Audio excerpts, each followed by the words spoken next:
மூவர்க்கு முதல்வரானார் முந்தையார் முந்தி உள்ளார். மூவர்க்கு முதல்வரானார் சந்தியார் சந்தையுள்ளார்.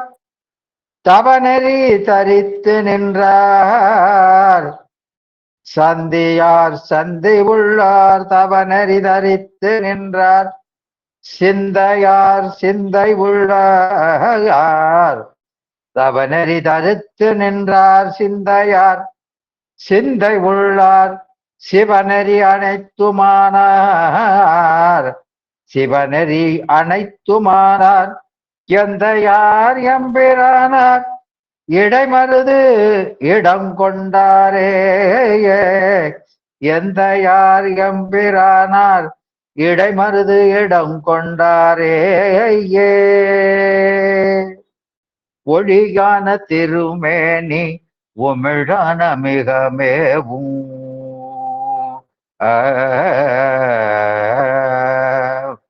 ஒழியான திருமேனி உமிழான மிகமேவும். கழியார வரும் ஆனை களல் நாடு மறவாமல். ஒழியான திருமேனி உமிழான மிகமேவும்.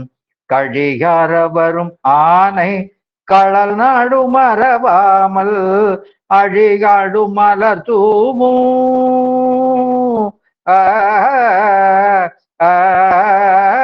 அழிகாடு மலர் தூவும். அடியார்கள் உளமான. அடிகாடு மலர் தூவும். அடியார்கள் உளமான.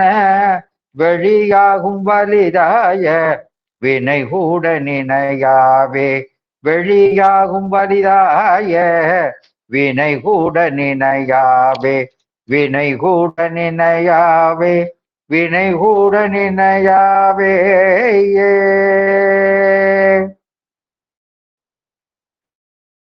திருவே என் செல்வச் சிறப்பே. சிவானந்தத்தெள்ளமுத உருவே. உருவமும் ஊருடன் பேரும் ஒன்றும் புணரா அறிவே. தெளிந்த அறிவே மெய்யன்பர்க்கு அருளும் தெய்வத்தருவே. தென்கோமுத்தி முத்தி பஞ்சாக்கர சத்குருவே. தென்கோமுக்தி முக்தி பஞ்சாக்கர சத்குருவே.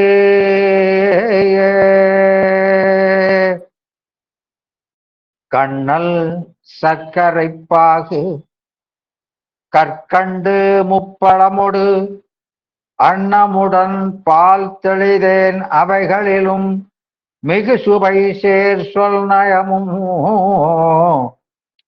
மிகு சுவை சேர் சொல் நயமும் பொருநயமும் துலங்கி ஒளிபாடல்களை தென்தமிழால் தரும் துரைசை சிவஞான தேசிகனே. பாடல்களை ஒளிர் பாடல்களை தென்தமிழால் தரும் துரைசை சிவஞான தேசிகனே. திருச்சிற்றம்பலம். அடியார் பெருமக்களே, நாம் கடந்த வகுப்பிலே இந்த சிவஞான மாபாடிய சிறப்பு பாயிரத்தின் கண்ணே இந்த ஆன்மா சாந்ததன் வண்ணமாக நிற்பது, இது இந்த ஆன்மாவினுடைய சிறப்பு இயல்பு. சிறப்பு இயல்பு அப்படின்னா இது என்ன சிறப்பு என்று கேட்டால், இது அளவை முறை சிறப்பு. எனவே இந்த ஆன்மா அனுபவம் என்பது இந்த ஆன்மாவுக்கு உள்ள தனித்தன்மை. அதனால அது தன்னின் வேறாகிய பாசம் பதி இரண்டையுமே அனுபவிப்பது. அதனால இது பாசத்தை முதற்கண் அனுபவிக்கிறது. அப்படி தனக்கு வேற்றினமான சடமாகிய பாசத்தை அது அருந்தி அனுபவிப்பது என்பது அதற்கு பொது இயல்பு. அதனால அது அந்த அசத்தாகிய பாசத்தை அசத்தாம் அறிவால் அறிந்து அசத்தாகி நிற்கிறது. எனவே அது ஒரு காலத்து நீங்குவது. அது நாம விடிவாம் வடமும் விளக்கு என்று பார்த்ததுனால அது தற்காலிகம் என்பது விளங்கும். ஆனாலும் இந்த ஆன்மாவுக்கு அறிவு என்பது குணமாயிருந்தாலும் கூட இந்த அறிவு தானே விளங்குகிற அறிவில்லை. அதனால இதெல்லாம் பெரியவங்க இது கந்தபுராண ஆசிரியர் அசடன் என்பார். இது அலி என்று சொல்வார்கள். இந்த ஆன்மா அலி.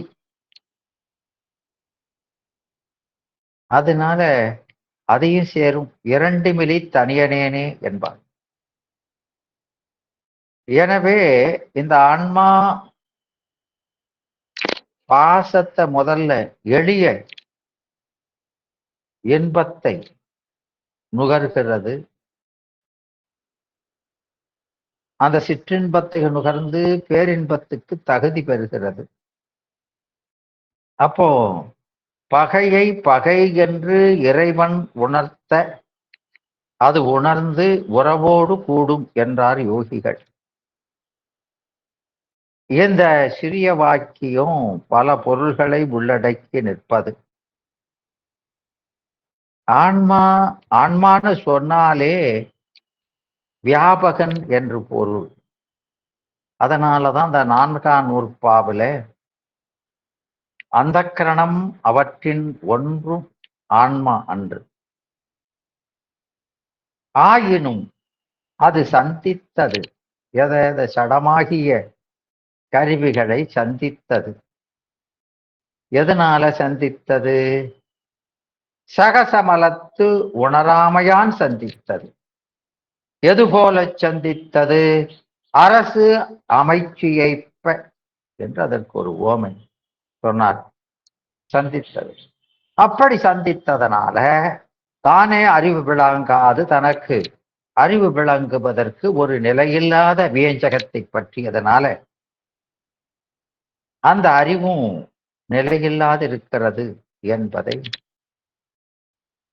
அது ஐந்தபத்தை உடையது ஆகிற்று என்று சொன்னார். எனவே அதனால இங்க ஆயினும் அது சந்தித்தது ஆன்மா அப்படின்னு அங்க இரண்டாவது ஒரு ஆன்மா. ஆன்மா அந்த கரணம் அவற்றின் ஒன்றுமன்றுன்னு முதல்ல எடுவாய் ஆன்மாதான். அப்புறம் இடையிலேயும் ஒரு ஆன்மா வருது. ஏன் அப்படின்னா வியாபகனாகிய இந்த ஆன்மா சகசமலத்து உணராமையால் இந்த வியாபகமான அறிவில ஒரு குற்றம் இருந்ததுனால இந்த ஏகதேசமான கருவிகளை கூடிற்று என்று அது செயற்கைனா செயற்கை பொருளை ஆக்கமுடுகளத்தல் ஆக்கம்தானே காரண முதற்று என்றார் போல அங்க அதுக்கு ஒரு காரணம் சொல்லணும். அதனால இப்படி இருக்க வேண்டிய ஆன்மா இதனால கூடிற்று என்று அங்க காமிப்பார். அதனால அந்த வியாபகமான அறிவுடையதுதான் இந்த ஆன்மா. அது அந்த வியாபகத்தன்மையை இழந்து இப்போ இதை சேர்ந்ததனால சிற்றறிவும் சிறுதொழிலும் உடையதாக நிற்கிறது. எனவே அது செயற்கை, மலத்தானாய செயற்கை. செயற்கைன்னு சொன்னதனால இந்த அறிவு நிலையல்லாத அறிவு, அசத்தாம் அறிவு என்பதும் விளங்குகிறது. அப்போ இந்த நிலையில்லாத சிற்றறிவை ஆன்மா எப்படி பெறுகிறது? எந்த அறிவுனாலும் சரிதான். அது சிற்றறிவோ பேரறிவோ, அறிவு அப்படின்னு சொன்னா அந்த அறிவை விளக்குகின்ற ஒரே பொருள் சிவம்தான்.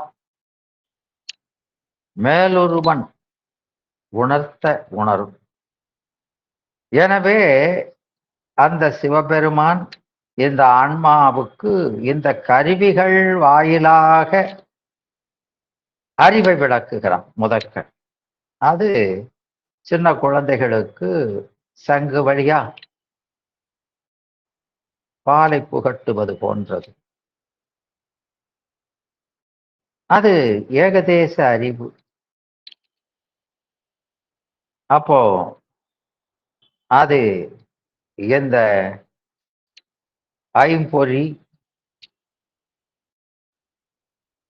அப்புறம் ஞானேந்திரியம், கண்மேந்திரியம், அந்த கரணங்கள், சித்தம், மனம், புத்தி, அகங்காரம் முதலிய கருவிகள், இந்த கருவிகளும் நிலையாத தன்மை உடையன என்பது சொல்லாமலே விளங்கும். அந்த கருவிகள் நிலையாத உலப்பொருள்களையே ஆன்மாவுக்கு காட்டி அவற்றை நாம் பற்றி நிற்கும்படி செய்கின்றன. அதைத்தான் காட்ட முடியும். அந்த கருவிக்கு அதை காட்டுறதுக்கு தான் ஆற்றல் இருக்குது. அப்ப அந்த நிலையாத அந்த உலகப் பொருள்களை இந்த ஆன்மாவுக்கு காட்டி, அதனால இந்த கண்டு கேட்டு உண்டு உயிர்த்து உற்று அறிகின்ற இந்த புலன் இன்பங்களை இந்த ஆன்மாவுக்கு தருகிறது. அப்ப அதுக்கு மேலும் மேல அதுல போத்திருத்துவத்தை கொடுத்து நிற்பது இந்த ஆணவ மலம். அப்படி இந்த ஆன்மா அதை சார்ந்து அந்த சார்ந்ததன் வண்ணமாதலே ஆன்மாவினுடைய தன்மை அல்லவா. அதனால அந்த முறையில இந்த ஆன்மா ஐம்பொறி முதலிய கருவிகளை சார்ந்து அவற்றையே தானாகவும் அவற்றால் உண்டாகின்ற சிற்றறிவு அதையே தனது அறிவாகவும் கருதி கொண்டு நிற்கிறது. அது அதுவாய் நிற்கிறது. அது பளிங்கிலிட்ட வண்ணம் போல காற்றிற்றை காட்டி நிற்கும். அதனால அப்படி அந்த காட்டியாகிய இந்த கருவிகள் காணுகின்ற ஆன்மாவாக காட்டிக்கொண்டு நிற்கிறது. அதனால இந்த ஆன்மா தன் உண்மை இயல்பை தரிசனத்தை, ஆன்ம தரிசனத்தை பெற முடியாது நிற்கிறது. தன்னுடைய உண்மை இயல்பையே அறியாது நிற்கிறது. இந்த ஆன்மா கருவிகளோடு கூடி தன் உண்மை இயல்பை மறந்து வாழுகின்ற இந்த நிலையை அரசகுமாரன் ஒருவன் சிறு வயதிலேயே காணாமல் போய் காட்டிலே வேடர் கூட்டத்திலே அகப்பட்டு அவர்களோடு கூடி வளர்ந்து தன்னையும் அந்த வேடர் மகனாகவே கருதி தான் அரச மகன் என்பதை மறந்து அவன் வாழ்வதை போன்றதுதான். அரசகுமாரன் உயர்ந்த மன்னர் குலத்தை சார்ந்தவன். அவனுக்கு நீதி வழியிலே அறம் நெறியிலே ஒழுகுபவன் அரசன். மானா வேடனோ இதற்கு நேர்மாறானவன். வேந்தனுக்கு மறுதலை இந்த வேடன் என்பது. அதனால அவன் விதி விலக்குகள் அவன்கிட்ட கிடையாது. அதனால அந்த விதி விலக்குகளை இழப்பிப்பது இந்த ஆணவ மலம். அதனால இந்த வேடரை ஆணவமாகவே அவர் சொல்கிறார். அவன் தன் தந்தையோடு கூடியிருந்து அரச செல்வத்தை அனுபவித்து ராஜபோகத்தில் இருக்க வேண்டியவன். அந்த உரிமையை இழந்து அவன் இழிந்த வேடர் குலத்திலே வளர்ந்து அவருக்குரிய எழில் தொழில்களையே செய்து வாழ்கின்றான். அதுபோல இந்த ஆன்மா அறிவுடையதாதல் பற்றி, சித்து என்ற அந்த சாதி ஒருமை பற்றி மேலான இனத்தை சேர்ந்தது. அது சிவத்தை அறிந்து மாறாத பேரின்பத்திலே இருக்க வேண்டிய ஒன்று.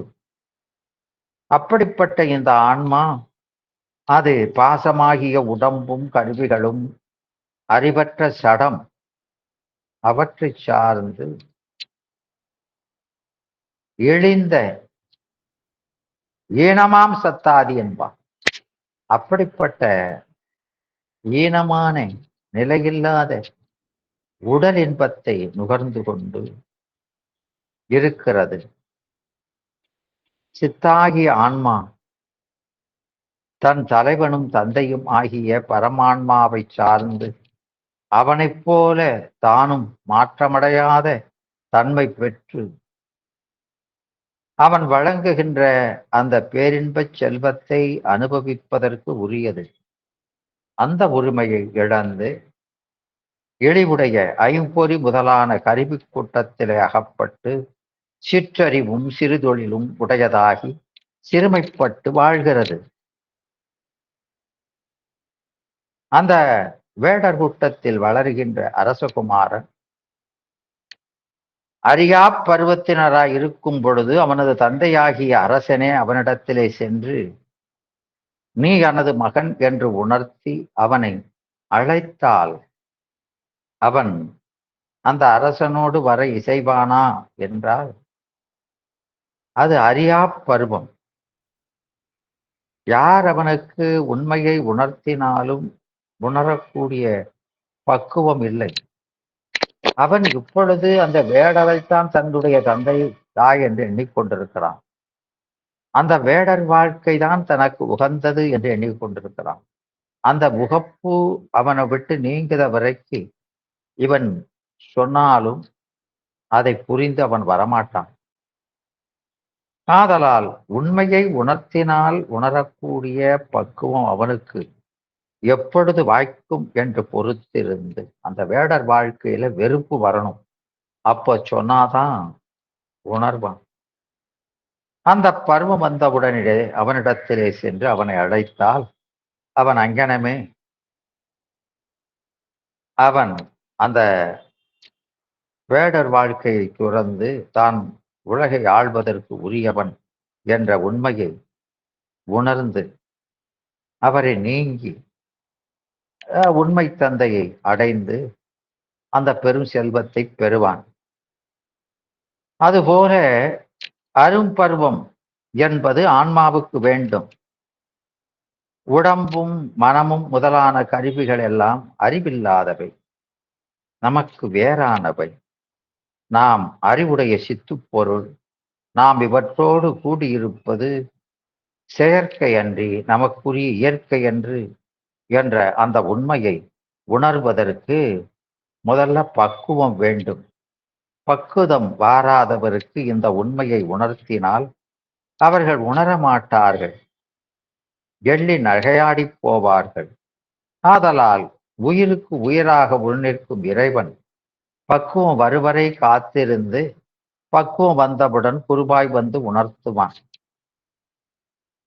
அந்த ஆன்மா உணர்த்தியதை உணர்த்தியவாறே உணரக்கூடிய பக்குவம் பெற்றிருந்த காரணத்தால் அந்த உலகப்பற்றை உண்டாக்கி மயக்குகின்ற அந்த பாசமாகிய இக்கருவிகள் நமக்கு பகையானவை என்ற உண்மையை உணர்ந்து அவற்றை விட்டு அவன் நீங்குவான். ஐம்பொறிகளும் மனமும் முதலிய கருவிகளை விட்டு எப்படி நீங்க முடியும்? நாம் நம்பி பழகிய நண்பன் ஒருவன் உண்மையிலேயே அவன் நல்லவன் இல்லை. நேரில் நல்லவன் போல நடித்து பின்னிருந்து பல தீங்குகளை செய்துள்ளான் என்று தெரிய வருமானால் அப்பொழுதே அவனது தொடர்பை விட்டுவிடலாம்.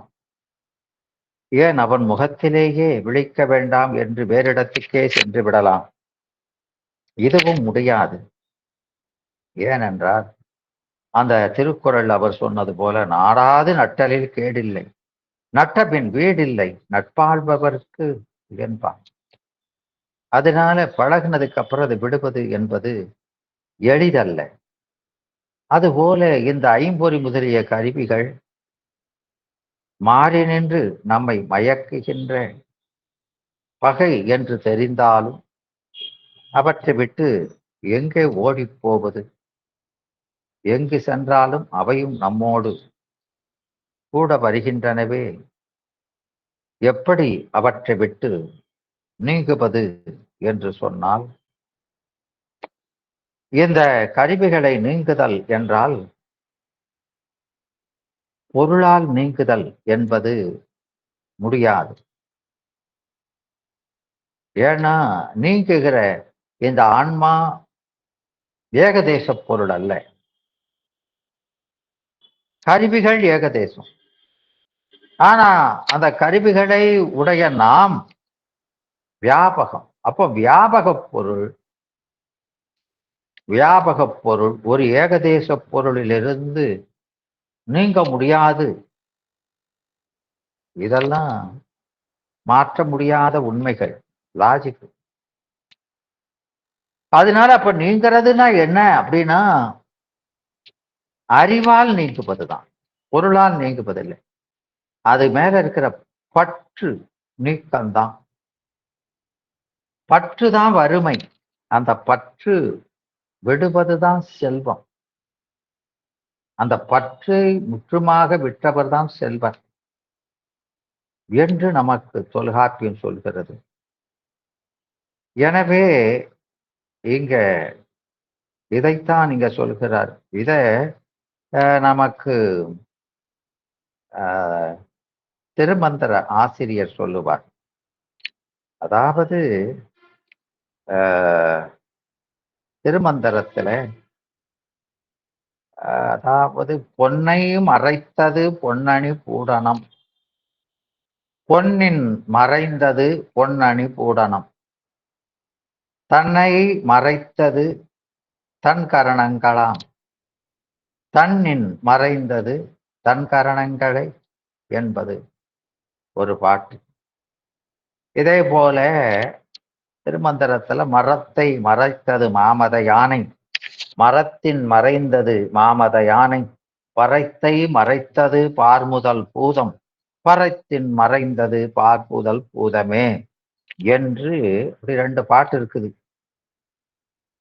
ஆமா. எனவே இந்த ரெண்டு பாக்களும் ஒரே கருத்து கூறுவது போல நமக்கு தோன்றும். ஆனால் அது உண்மை அல்ல. அதை நாம் ஆழ்ந்து நோக்குவோமானால் அவை இருவேறு கருத்துக்களை நமக்கு விளக்கி நிற்பது புலனாகும். இவை ஆன்மாவினுடைய பந்த நிலையையும் முக்கிய நிலையையும் விளக்கும்போது அந்த ரெண்டையும் விளக்குது. அதோடு அல்லாமல் இந்த ஆன்மா படிப்படியாக தத்துவ தரிசனம், ஆன்ம தரிசனம் அல்லது பரதரிசனம் அடைவதை விளக்குகின்றன. பாட்டுல நாம பார்ப்பது பொன்னால் ஆகிய அணிகலன். அதை இரண்டு விதமாக பார்க்கலாம். அந்த அணிகலனை பொன்னின் மாற்றை பற்றி ஆராயலாம் அல்லது அதனுடைய வேலைப்பாட்டை ஆராயலாம். அது பொன்னினுடைய தரத்தை ஆராய்தல், இல்ல அந்த பொண்ணுல செய்யப்பட்ட வேலைப்பாடு, அதை ஆராயலாம். இதையெல்லாம் நமக்கு உமாபதி சிவம் அவர்கள் அந்த சிவப்பிரகாசம் என்ற நூலில அவையடக்கத்துல சொல்லுவார். அப்படி ஒரு வித்தியாசமான ஒரு அவையடக்கத்தை நாம வேற எந்த நூலிலையும் பார்க்க முடியாது. அப்பேற்பட்ட ஒரு அவையடக்கம். தொன்மயவாம் எனும் எவையும் நன்றாக என்று தோன்றிய நூல் எனும் எவையும் தீதாக துணிந்த நன்மையினார் நலங்கொள் மணிபொதியும் அதன் கலங்கம் நவையாகாது என உண்மை நயந்திடுவர். நடுவாம் தன்மையினர் பழமை அழகு ஆராய்ந்து தரிப்பர். தவறு நலம் பொருட்கண் சார்பு ஆய்ந்து அறிதல் இன்மையினார் பலர் புகழில் ஏத்துவர் ஏதிலர் உற்று இகழ்ந்தனரேர் இகழ்வர். தமக்கு என ஒன்று இலரே என்பார். நல்ல அந்த 12வது பாட்டு. அப்போ எங்க அந்த உமாபதி அவையில இருக்கிற அந்த அரங்கேற்ற அவையில இருக்கின்ற அறிஞர் பெருமக்களை 3 வகையிலே அடக்குகிறார். அத உத்தமர், மத்திமர், அதமர் என்று சொல்லலாம். இப்படி 3ஆக அவர் வகுக்கிறார். அப்படி வகுத்துக் கொண்டு அதற்கு இலக்கணமும் சொல்கிறார். அப்போ யாரு இதுல உத்தமர், யாரு மத்திமர், யாரு அதமர் என்று. அதனால இங்க உத்தமரை சொல்லும் பொழுது அவர்கள் பழமை, அப்படி பழமைங்கிறதுக்காக அது ரொம்ப நல்லது என்று கொள்ள மாட்டார்கள். இன்று புதுசா வந்ததுனால அது எளியது, தீதாகாது.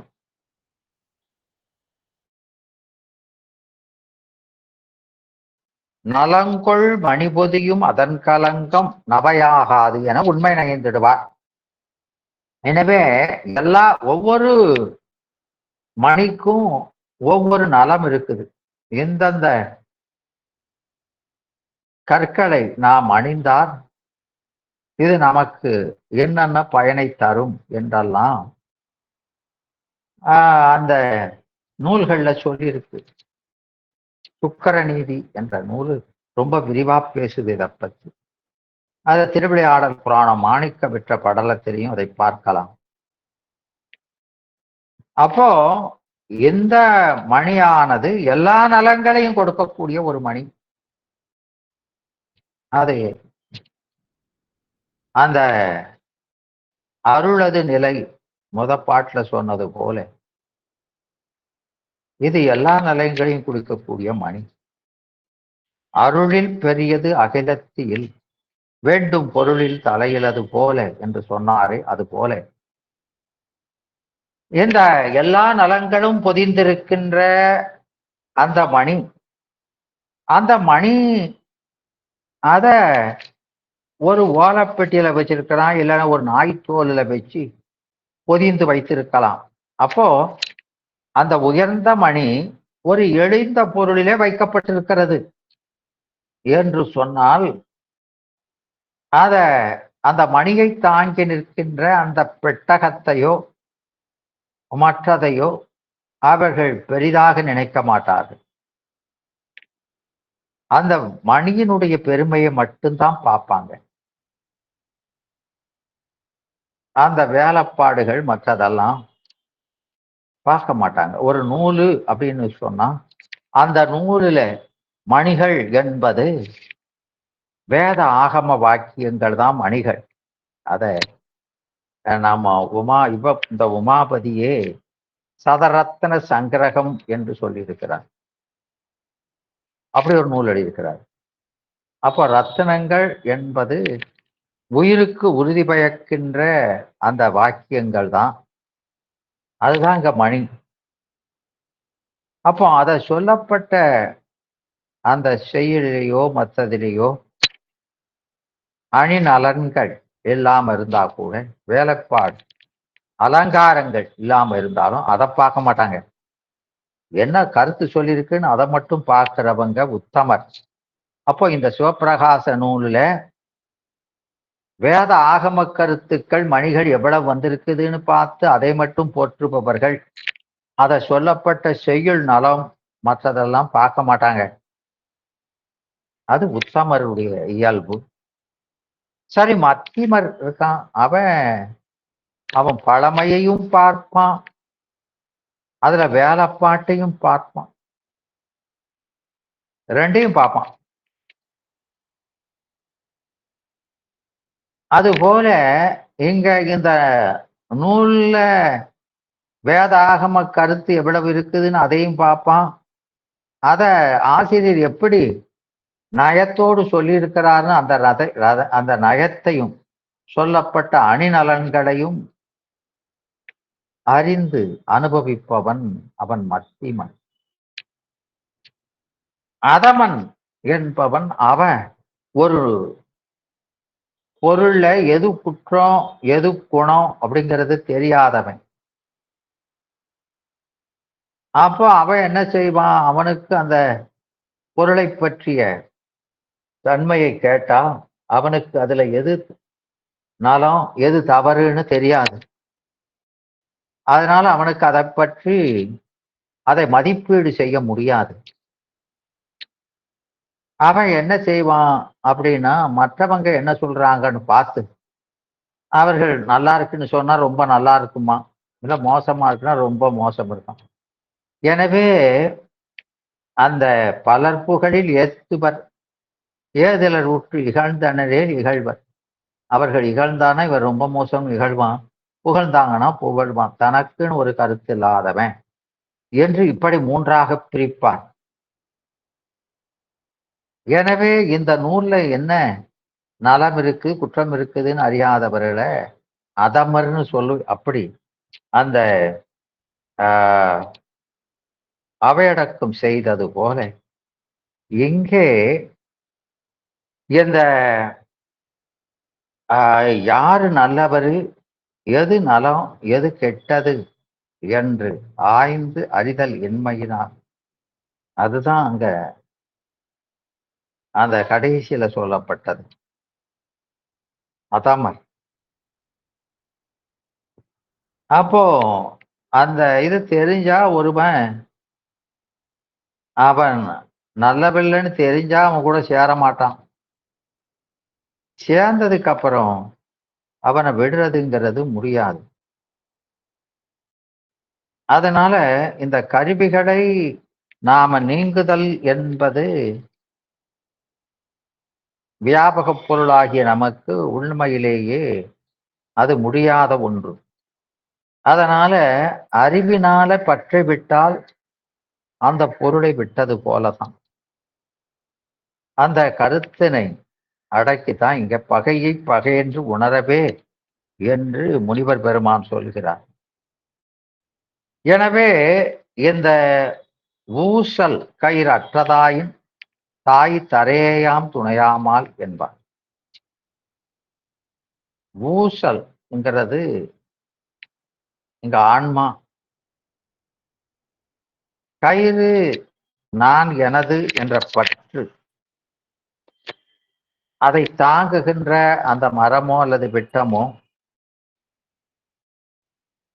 அது விட்டம். கருவிகள் கரணம் பாச ஞானம். அப்போ கருவிகளை அறிகிறது என்று அந்த பாச ஞானம், அது சுவர், உடம்பு, தனு, பசுஞானம். அப்போ இந்த இதையெல்லாம் தாங்கிக் கொண்டிருப்பது இந்த பாசமாகிய உடம்பு, இதுதான் ஆதாரம்னு நினைக்கிறது பாச ஞானம். அதுதான் அதை அந்த விட்டத்தையும் தாங்கிக் கொண்டிருக்கிற சுவர் போல.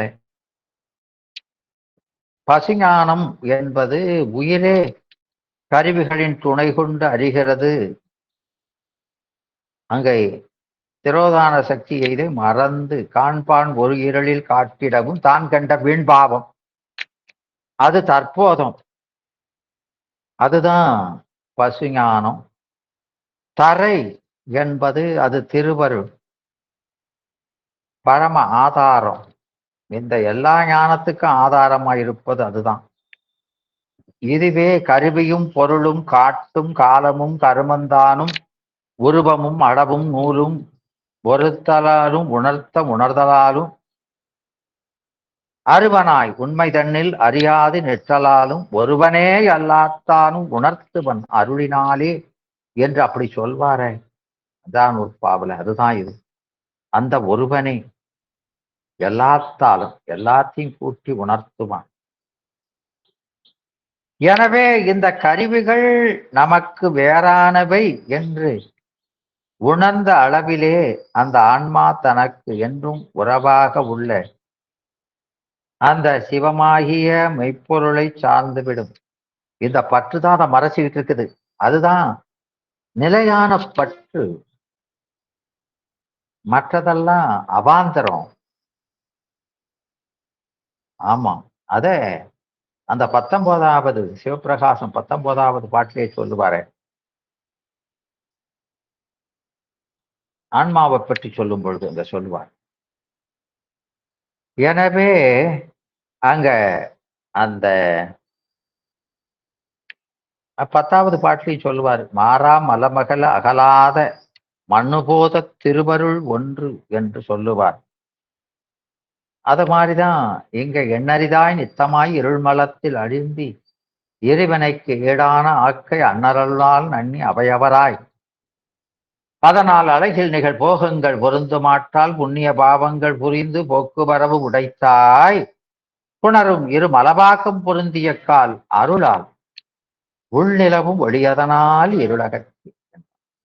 எனவே அது உள்ள நம்ம விட்டு அறிவுக்கு அறிவாக அந்த நிலவுகின்ற ஒளி, நீங்காது நிலவுகின்ற ஒளியினால இருள் அகற்றி பாதம் முற்றிடும் நற்பசுபர்க்கம் என உரைப்போர் உயர்ந்தோர் என்று.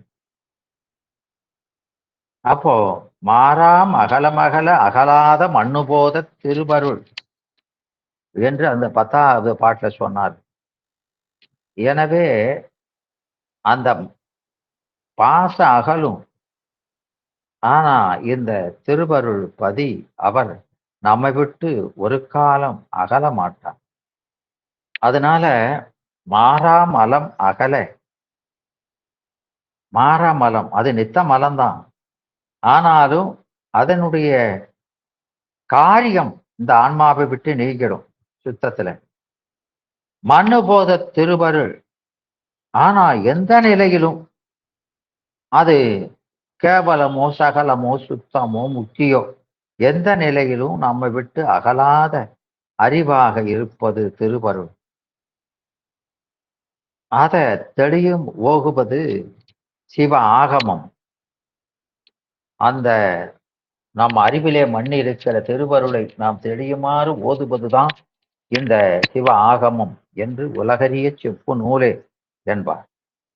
எனவே அதுதான் நமக்கு நிரந்தரமான துணை, அதுதான் தனித்துணை என்பார், அத வழித்துணை என்பார். அதனால அணுகு துணை என்பார். இப்படியெல்லாம் உமாபதி சொல்லுவார்.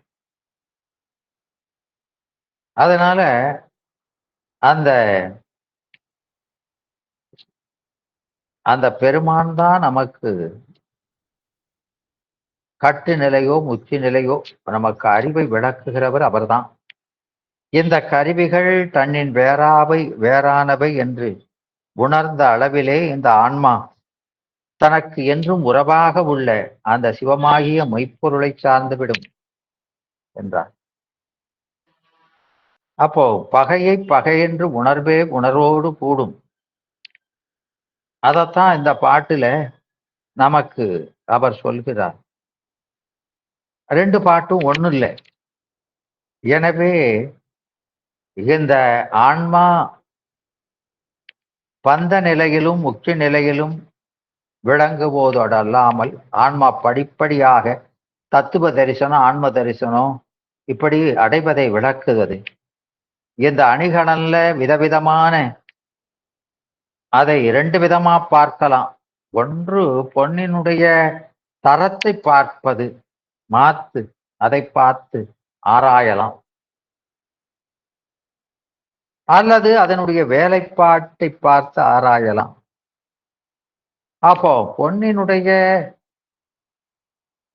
அந்த மாற்றை பார்க்கும் பொழுது அணிகலனினுடைய வேலைப்பாடு அவனுக்கு மறந்துடும்.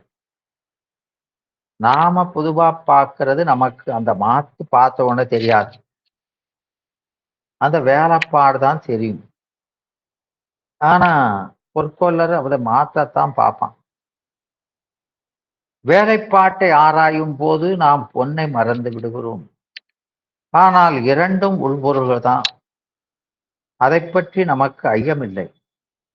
அணிகலனை வாங்கும் பொழுது நாம ரெண்டையும் தான் பார்க்கணும். நல்லா செஞ்சிருக்கானான்னு அதையும் பார்க்கணும். இது தரமான தங்கத்திலே செய்யப்பட்டதான அதையும் பார்க்கணும். அதனால பின்னால இருக்கிற 2 வரியில ஆன்மாவிற்கும் பாசத்துக்கும் உள்ள தொடர்பை அவர் சொல்கிறார். தன் என்பது ஆன்மாவை குறிக்கும். இந்த தன் என்பது இந்த ஆன்மாவை குறிக்கக்கூடிய சொல். எனவே தன்னை மறைத்தது தன் கரணங்களாம். அப்போ ஆன்மாவினுடைய உண்மை இயல்பை மறைத்தது தான் சார்ந்திருக்கின்ற இந்த கருவி சார்பு. அதுதான் நாம் அந்த 8ஆம் நூற்பா 3வது அதிகாரணத்துல பார்த்த மாதிரி 9ஆம் நூற்பாவில 2வது அதிகரணத்துல சொன்னாரே அது போலவும் அந்த பளிங்கு மேல படிச்சிருக்கிற பல வண்ணங்கள் அது உண்மை நிறத்தை மறைத்து கொண்டிருப்பது போல தன்னை மறைத்தது தன் கரணங்களாம் என்பார். தன்னின் மறைந்தது தன் கரணங்களாம் என்பார். எனவே இப்போ முதல்ல தன்னை மறைத்தது தன் கரணங்கள் தான். அதனால இப்போ இந்த ஆன்மாவுக்கும் பாசத்துக்கும் தொடர்பை சொல்லும் பொழுது உலகத்திலே அழுந்தும் பொழுது நாம இந்த உடம்பு கருவிகள் இந்த உலகம் தனு கரண புவன போகம்னு சொல்றமே இதில் அழுந்தும் போது அவன் தன்னை மறக்கிறான். தன்னை நோக்கும் போது இந்த வண்ணபேதங்கள் படிகத்தின் வேறு என உணர்ந்தால் தன் உண்மை சொரூபத்தை அறிகிறான். அப்போது கருவிகள் இவனுக்கு வியாபியமாகிறது. அதுதான் நாமன்னு நினைச்சா அது வியாபகமாகவும் நாம வியாபியமாயிரும். எனவே அவன் உலகத்தை மறக்கிறான். திருமூலர் உலகத்தையோ ஆன்மாவையோ பொய் என்றோ வெளி தோற்றமென்றோ சொல்லவில்லை. ஆன்மா பாசத்தில் அழுந்தும் போதுதான் அசத்தாய் உள்ள வண்ணபேதங்களால் தன் சொரூபத்தை அறியாது.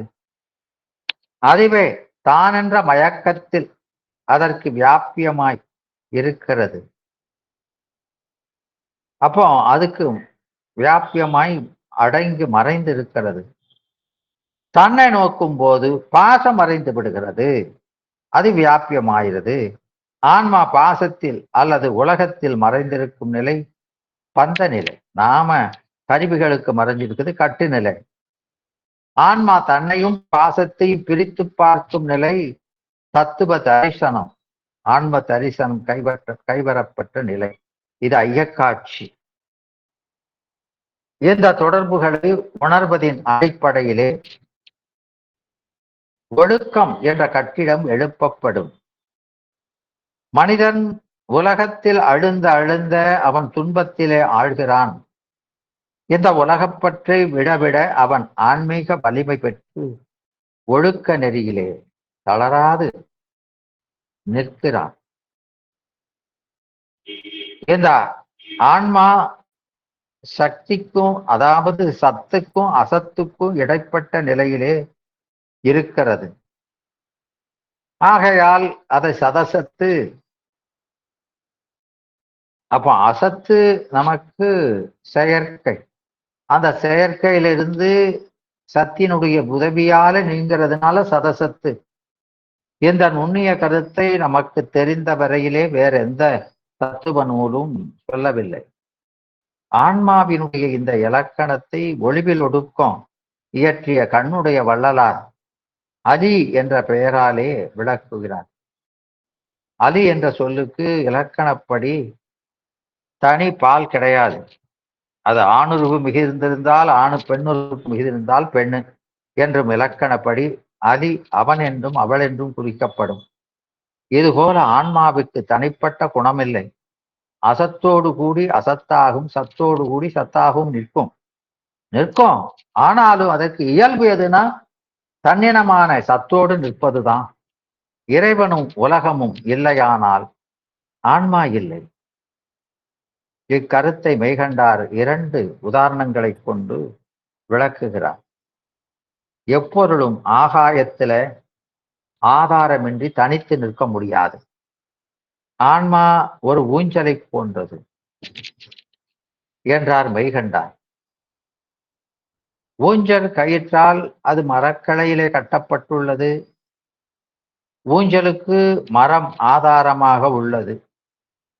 கயிறு அறுந்தால் நிலத்தின் இழுப்பு சக்தியால் ஊஞ்சல் தரையிலே விழுகின்றது. அதுபோல ஆன்மா பாசமாகிய மாயைக்கும் இறைவனுக்கும் மத்தியிலே ஊசாடிக் கொண்டிருக்கிறது.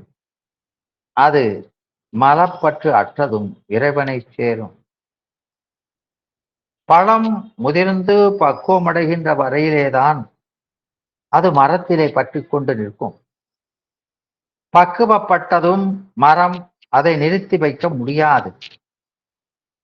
பக்குவப்பட்ட ஆன்மாவாகிய பழம் பாசமாகிய மரத்தை விட்டு இறைவனாகிய நிலத்தை அடைந்தே தீரும். அதுவரையில் நிலத்தின் சாற்றினால், அதாவது இறை அருளால் மரத்தின் மூலம் காய் படுக்கிறது. அப்பொழுது அந்த மரம், அதில் அந்த கனி வளர்வதற்கு ஆதாரமாய் இருந்தது அந்த திருவருள் தான். மெய்கண்டார் இந்த உதாரணத்தை சொல்றார். அவரே இன்னொரு உதாரணம் சொல்கிறார். அணையால் நிறுத்தி வைக்கப்பட்ட வெள்ளமானது அந்த அணை முறிந்தபடி கடலிலே அந்த ஆறு சென்று அடங்குவது போல மாயையால் தடுப்புண்டு நின்ற ஆன்ம அறிவு மாயை பந்தம் நீங்கியபடி இறைவனை சேர்ந்து வியாபகமாகும் என்பது. இந்த அணையை பற்று என்றும் சொல்லுவர். இந்த கருத்தை தான் திருவள்ளுவரும் பற்றுக பற்றற்றான் பற்றினை அப்பற்றி பற்றுக பற்று விடற்கு என்று விளக்குகிறார். மாணிக்க வாசக பெருந்தகையும் சொல்வது இதைத்தான். சுற்றிய சுற்றத் தொடரறுப்பான் தொல்புகளே பற்றி இப்பாசத்தை பற்றரணாம் பற்றுவான் பற்றிய பேரானந்தம் பாடுதுங்கான மானாய் என்பான்.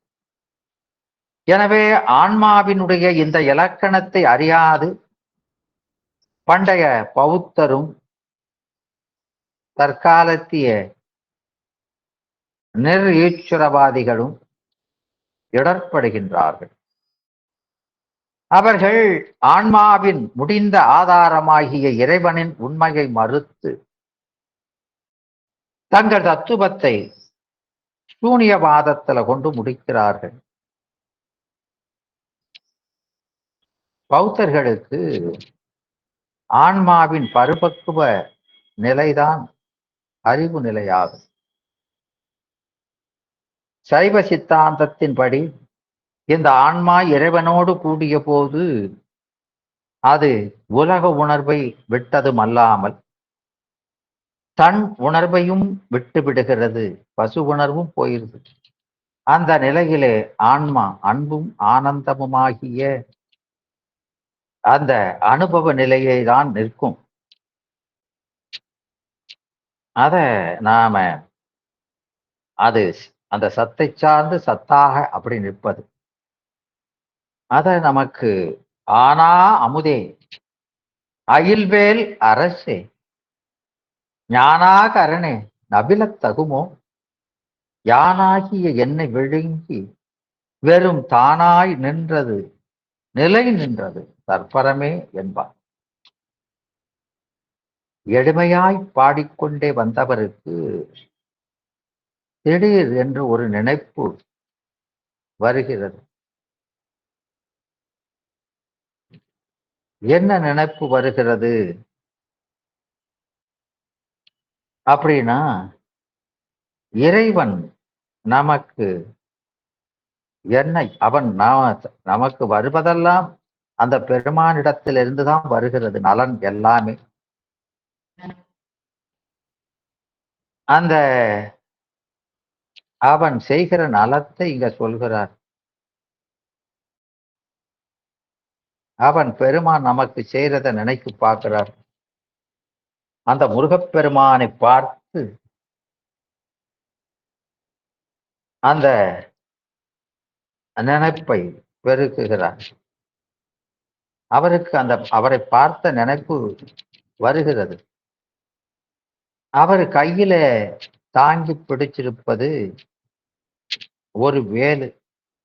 அதுவும் நினைப்புக்கு வருகிறது. அவர் என்னமோ சொன்னாரே அப்படின்னு அதுவும் நினைப்பு வருது. அதற்கப்புறமாக அவர் என்ன செஞ்சாரு, என்ன சொன்னாரு அது தெரியல. ஆனா அமுதே, அகில்வேல் அரசே என்று அந்த பெருமானை சொல்கிறார். பெருமானையே நீங்காத அமுதுங்கிறார். மற்ற அமுதெல்லாம் சாப்பிட்டா அது போயிடும், நலனும் முடிஞ்சுது, சுவையும் போயிடுது. ஆனா சுவை நீங்காத சுவை, ஒழியாத பேரின்பம், அதை அயில்வேல் அரசே ஞானாகரணேன் அபிலத்தகுமோ யானாகி என்னை விழுங்கி. அப்போ ஆனா அமுதே அயல்வேல் அரசே ஞானாகரனின் அபிலத்தகுமோ. இப்போ அவருக்கு என்னெல்லாமோ நினைப்பு வருகிறது. ஒரு வீட்டுக்கு அவர் விருந்துக்கு போயிருக்கிறாரு. அங்கே ஒரு நல்ல சாப்பாடு. அப்போ அங்க பரிமாறப்பட்ட எல்லாமே ரொம்ப நல்லா இருந்தா கூட அதுல ஏதோ ஒரு உணவு அவருக்கு ரொம்ப பிடிச்சிருக்குது. உதாரணமாக ஏதோ ஒண்ணு, ஒரு பால் பாயாசம். அது அது எப்படி சுவையா இருந்தது என்பதை சொல்ல முடியாது, அவ்வளவு ருசியா இருக்குது. அதனால அத இன்னும் கொஞ்சம் வாங்கி கேட்டு அதை சாப்பிடுகிறார். அதை சாப்பிட்டும் அதுக்கப்புறமும் ஆசை விடலை. அதை ஒரு ஏக்க பார்வை பார்க்க அந்த வீட்டுக்காரர் அதை அறிந்து இன்னும் கொஞ்சம் கொடுக்கிறார். நாம பதில் பேசாம அதை சாப்பிடுறோம். அப்புறம் வேணாம்னு சொல்லாம பழையபடி வாங்கி குடிச்சுக்கிட்டே இருக்கும்.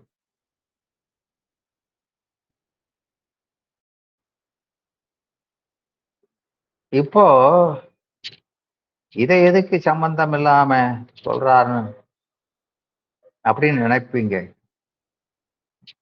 அதான் இந்த ஆணா மேல மேல போதும்னே சொல்லாம இருக்கிறதுக்கு பேருதான் இந்த ஆணா.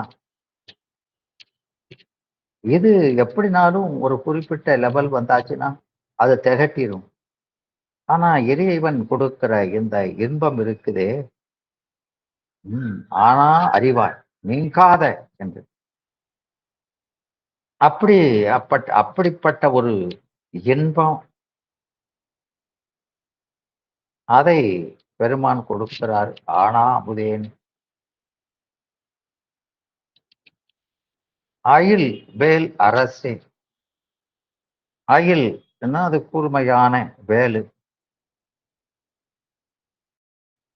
அது அரசேனா அரசன், ஞானத்துக்கு அரசன். ஞானாகரணினா நமக்கு ஞானத்தை உண்டு பண்ணுகிறவன். ஆகரன் அந்த ஞானத்தை அறிவிப்பவன் என்று அர்த்தம். ஆகரன் அப்படின்னா அதை வெளிப்படுத்துபவன். இப்போ அந்த அயில்வேலரசே ஞானாகரணே என்பதை சேர்த்து பார்த்தோம்னா, வேலு என்பது ஞானத்தோட அடையாளம். அந்த ஞானம் பிறக்கிற வேலு முருகன் கையில. அந்த வேலு ரொம்பவே கூர்மையாக இருக்கிறது. அந்த கூர்மையான ஞானம் இவருடைய கையிலே இருக்கிறது.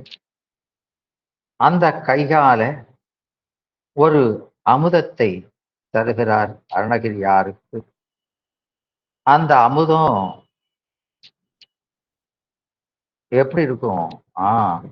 அந்த அமுதம் எப்படி இருக்கிறதோ அப்படி இருக்கிறது. அப்படி அந்த அமுதத்தை குடிக்கிறப்போ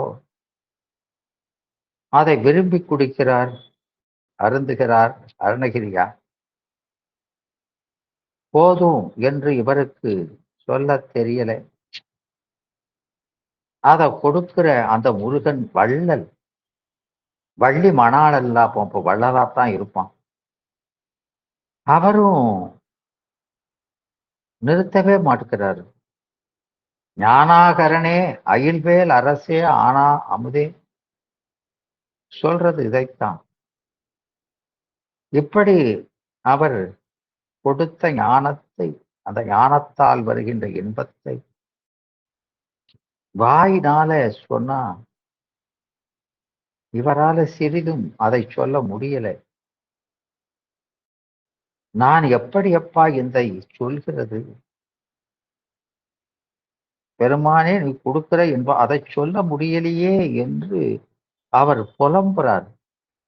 நவிலத்தகுமோ என்று அவர் கதறுகிறார்.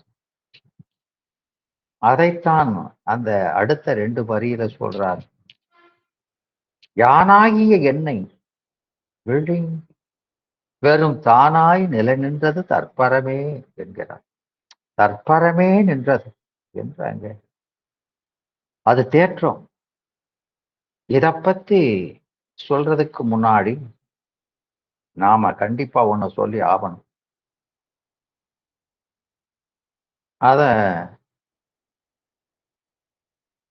அதுல கருத்து என்ன அப்படின்னா, இன்னொரு விதமா எனக்கு கிடைச்ச மாதிரியே எல்லோருக்கும் கிடைக்கணும்னு அவர் யான் பெற்ற இன்ப பெருகையும் வையகம் அப்படின்னு அவரு பாடுறார். தனக்கு கிடைச்சத நாம இவங்களுக்கு சொல்லலாமேன்னு நினைக்கிறாரு. ஆனா முடியல. என்னமோ நடக்குது. அது எப்படிப்பட்ட உணர்வாகவோ இருக்கிறது. அற்புதம் போல் என்பார். அடாடா, அத மெய்கண்டார் அப்படி சொல்வார். அற்புதம் போல் ஆனா அறிவாய், அங்கே ஆனா அறிவாய் அளவிறந்து தோன்றானோ என்று. அத சொல்ல முடியாத ஒன்று. அப்போ சொல்றவனுக்கு அனுபவம் இல்லை, அனுபவிப்பவனுக்கு சொல்ல முடியல. சொல்லிறந்தோயே என்பார். இந்த இடத்துல நாம ஒண்ணு புரிஞ்சுக்கணும். ஏன் அப்படி அவர் புலம்புகிறார்? அதை அனுபவிக்க வேண்டியதானே. அப்படி என்னத்தான் அனுபவித்தாரு? சொல்ல முடியலேன்னு கூட சொல்றாரேன்னு நம்மளையெல்லாம் நினைக்க வைக்கிறார். ஆசையும் தூண்டி விடுறதுக்காக தான் அந்த அருணகிரியார் இப்படியெல்லாம் சொல்றான்னு புரிஞ்சுக்கிற வேண்டியிருக்கு. அப்படி நமக்கும் அது எப்படின்னு தெரிஞ்சுக்கிடணும் அப்படின்னு ஒரு ஆசையை தூண்டுமாறு சொல்கிறார். யானாகிய என்னை விழுங்கி வெறும் தானாய் தலை நின்றது அந்த தற்பரம். நாம மனுஷனாக பிறந்த அன்றைக்கே நம்மையெல்லாம் வந்து, நாம மனுஷனா பிறக்கிறது இல்லை. நாம எப்ப மனுஷனா இருக்கிறோமோ அப்பயே நம்மை பிடித்து கொண்டிருக்கிற ஒரு குற்றம் இந்த நான் என்ற உணர்வு, ஆணவம். இப்போ பிறந்த சிறு குழந்தைகள் கூட இதுதான் என்னோட அம்மா என்று ஒரு நினைப்பு எங்கிருந்தோ வந்து ஒட்டி கொள்கிறது. அவளை தவிர வேற யாராச்சும் வந்து தொட்டா கூட தன்னுடைய சொத்தே பறிபோன மாதிரி வீல் வீல்னு அது அலறி கொண்டிருக்கிறது. அப்போ அப்போ நாம எப்போ இருக்கிறோமோ அப்பவே நம்ம கூட நீங்காது இருக்கிறது இந்த ஆணவம். அதான் சகச மலம். நான் அப்படின்னு சொல்லுகிற இந்த ஆணவம், அத அப்பர் சுவாமிகள் சொல்வது போல, நான் உடையது இது பிரிந்தால் தருவாய் உன் திருவடி கீழ் ஒரு தலைமறைவே என்பார். இந்த பிணிமைந்திருக்கிற இந்த கூரை, இந்த உடம்பு, இது நான் என்ற உணர்வை உடையது இந்த ஆன்மா. இது மேல மேல வளர்ந்துகிட்டே போகுது. இது குறையவே குறையாது. இது என்னோட அப்படின்னு சொல்லி இந்த ஆணவம் இருக்கிற வரைக்கும் ஆண்டவனை பார்க்கிறது அப்படின்னு கொஞ்சம் கூட நடக்கவே நடக்காது. அதனால நாம என்னைக்கு இருக்கோமோ அன்னையிலிருந்து இன்னைக்கு வரைக்கும் எத்தனையோ பேர்கள் பெரிய பெரிய மகான்கள்லாம் சொன்னாலும் இதை பற்றி கவலைப்படுறவங்க ரொம்பவே சொற்பந்தான். அதனாலதான் இந்த வரி இதை பற்றி சொல்கிறது. அதன் மூலமாக தனக்கு என்ன ஆகிறது, நமக்கெல்லாம் அந்த இன்பத்தை பெற்றவர்கள் எப்படி இருப்பாங்கிறத ஒரு கோடி காட்டி இதை பற்றி நமக்குள் இருக்கின்ற ஆசையை தூண்டுற மாதிரி ஒரு கருணை பண்ணி இருக்கிறார். அதனாலதான் அப்படி சொல்றார். அதனால இந்த ஆணவத்தோட தரிகட்டு இந்த அப்படி நாம பிறவில அலைஞ்சு கொண்டிருந்த அந்த காலத்துல கூட தனக்கு இந்த கந்தன் பண்ணின கருணையை சொல்லி கலங்குகிற வரியாத்தான் இதை நாம் பார்க்கிறோம்.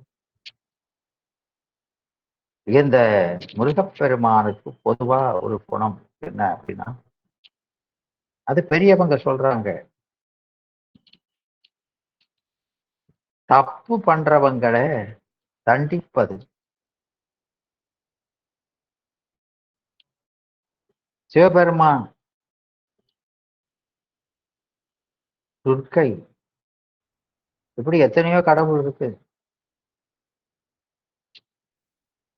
ஆனா இந்த முருகப்பெருமான் எப்பவுமே அவரு வெளிவந்த பிறான். நம்மற்ற ஒரு தப்பு இருக்கிறதுக்குங்கிறதுக்காக என்னைக்குமே நம்மை அவர் தண்டிக்க மாட்டார். அவர் அதை தண்டிப்பதற்கு பதிலாக நம்மிட இருக்கிற அந்த குற்றத்தை, என்ன குற்றம் இருக்கிறதோ குறை இருக்கிறதோ அதை தீர்த்து கட்டுகிறார். நம்மை தீர்த்து கட்டுவதில்லை. அதுதான் கொன்றது அவ்வினையை கொன்று நின்ற குணமது என்று ஓரார் என்று சொல் சித்தியார். அதுதான் நமக்கு அவன் உறவு பொருள். பிரம்மா, சூரன், இந்திரன், ஔவையார்னு இப்படி ஆரை வேணுமானாலும் நாம் எடுத்துக்கொண்டால் இப்படித்தான் அவர் செய்து கொண்டிருக்கிறார். தனக்கு என்ன கெடுதல் செய்தாலும் இவருக்கு அவர் மேல வெறுப்பே வருவதில்லை. அப்படி அந்த ஆணவத்தால அரைந்து தெரிந்த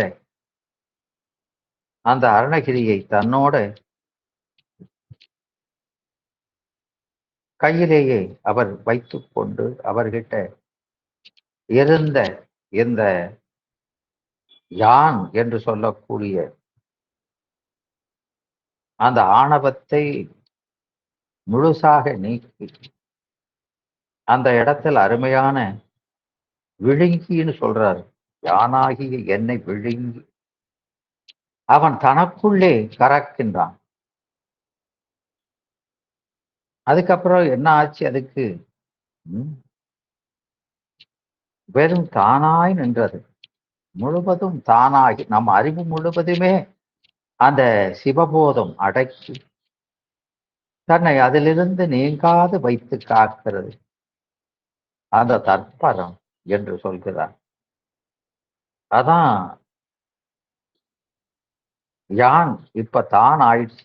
யானுங்கிறது இப்போ தான் ஆயிடுச்சு. அப்போ அப்படி பண்றவன் அந்த கூழ்வேல் போற இந்த அமுது கொடுத்த இந்த ஞானாகரன் அப்படி செய்கிறான் என்பார். எனவே அந்த கெடுதலில்லாத அமுதம் போன்ற இனிமையானவன், கூறிய வேலை ஏந்திய அரசன், ஞானமே வடிவானவன். இதற்கு மேலே சொல்ல முடியுமோ? முடியாது. ஏனென்றால் நான் என்ற எண்ணெய், அந்த இண்டிவிஜுவாலிட்டின்னு சொல்றோமே, அந்த இண்டிவிஜுவாலிட்டிங்கிறதே நமக்கு கிடையாது. அதை விழுங்கி நமக்குன்னு தனியா ஒரு ஐடென்டிட்டி கிடையாது. அதான் நமக்கு ஆகமங்கள் சொல்லும் தற்றரும தர்மம் என்று.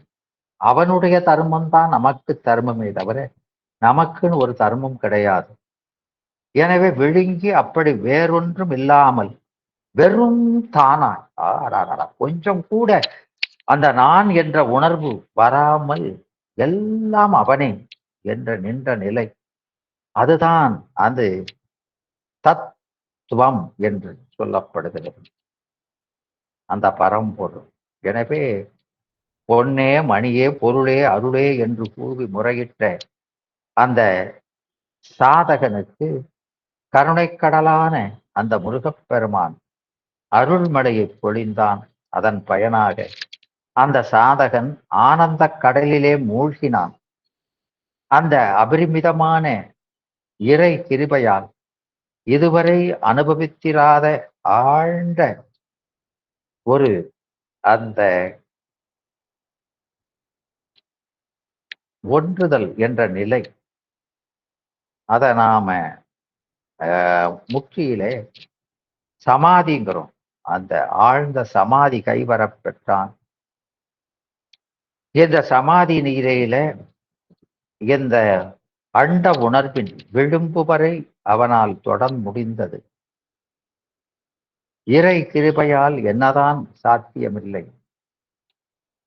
நீண்ட சோதனைக்கு பின்னரே அந்த சாதகன் அனுபவித்த அந்த ஆழ்ந்த உண்மையான அந்த சமாதி நிலையின் படிப்படியாக முன்னேறுகிற நிலைகளை விளக்கமாக இந்த பாட்டு விவரிக்கிறது. இந்த செய்யுள் இது ஒரு மிக அற்புதமான செய்யுள். இப்பொழுது அவன் அந்த சோதனைகளை வெற்றிகரமாக கடந்து விட்டான். அவனால் அவன் மனத்தில் எந்த ஒரு எண்ணத்தடங்களும் இன்றி முழு மன நிறைவுடன் அவனாலே அந்த இறைவனோடு ஒன்ற முடிகிறது. அப்படிப்பட்ட அந்த தியானத்திலே சாதகன் படிப்படியாக வெவ்வேறு நிலைகளை, அனுபவங்களை பெறுகிறான். ஆனால் இந்த நிலைகள் நிச்சயமாக ஒரு நாளில் அடையப்படுவன அல்ல. அது நீண்ட காலம் முறையாக பயிற்சி செய்யும் போது அவை படிப்படியாக அனுபவத்துக்கு வருகின்றன. பொதுவாக சொல்லுவதானால் தியானிக்கும் பொழுது மனம் அந்த ஜீவ உணர்வு, அந்த ஜீவ போதம் 3 முக்கிய வழிகட்டங்களை அனுபவித்து பின்னர் அந்த சமாதியின் ஆரம்ப நிலைகளே நுழைகிறது. அந்த நிலை அண்ட உணர்வு, இறைவன் ஆன்மா அந்த வெளிவட்டத்தை விளிம்பை தொடுவது போன்றது. இதை சமாதி நிலையோடு ஒப்பிட்டு சொல்லலாம். எனவே முதல் கட்டத்துல ஆனா அமுது, அத முதல்ல தியானம், அந்த நிலையில நாம தியானத்தின் முதல்ல நிலையில துபித நிலையில பேத உணர்வு அதுல தொடங்குகிறது. அந்த அமுது நீங்காத அமுது, அதை நாம் நுகர்கிறோம் என்று அந்த அமுதையும் தன்னையும் வேறு வேறாக கருதுகிற நிலை. தியானிப்பவன் மற்றும் தியானிக்கப்படும் பொருள் என்று இப்படி 2 வேறுபட்ட உணர்வு. தியானிக்கப்படும் பொருளாக அந்த ஆனா அமுது என்றும் இருக்கும் அமுதம். ஆனந்த சொரூபம் எனப்படுகின்ற அந்த சத்து சித்து ஆனந்த சொரூபமான அந்த இறைவன் இந்த துவைத நிலையில தியானம் தொடங்குகிறது.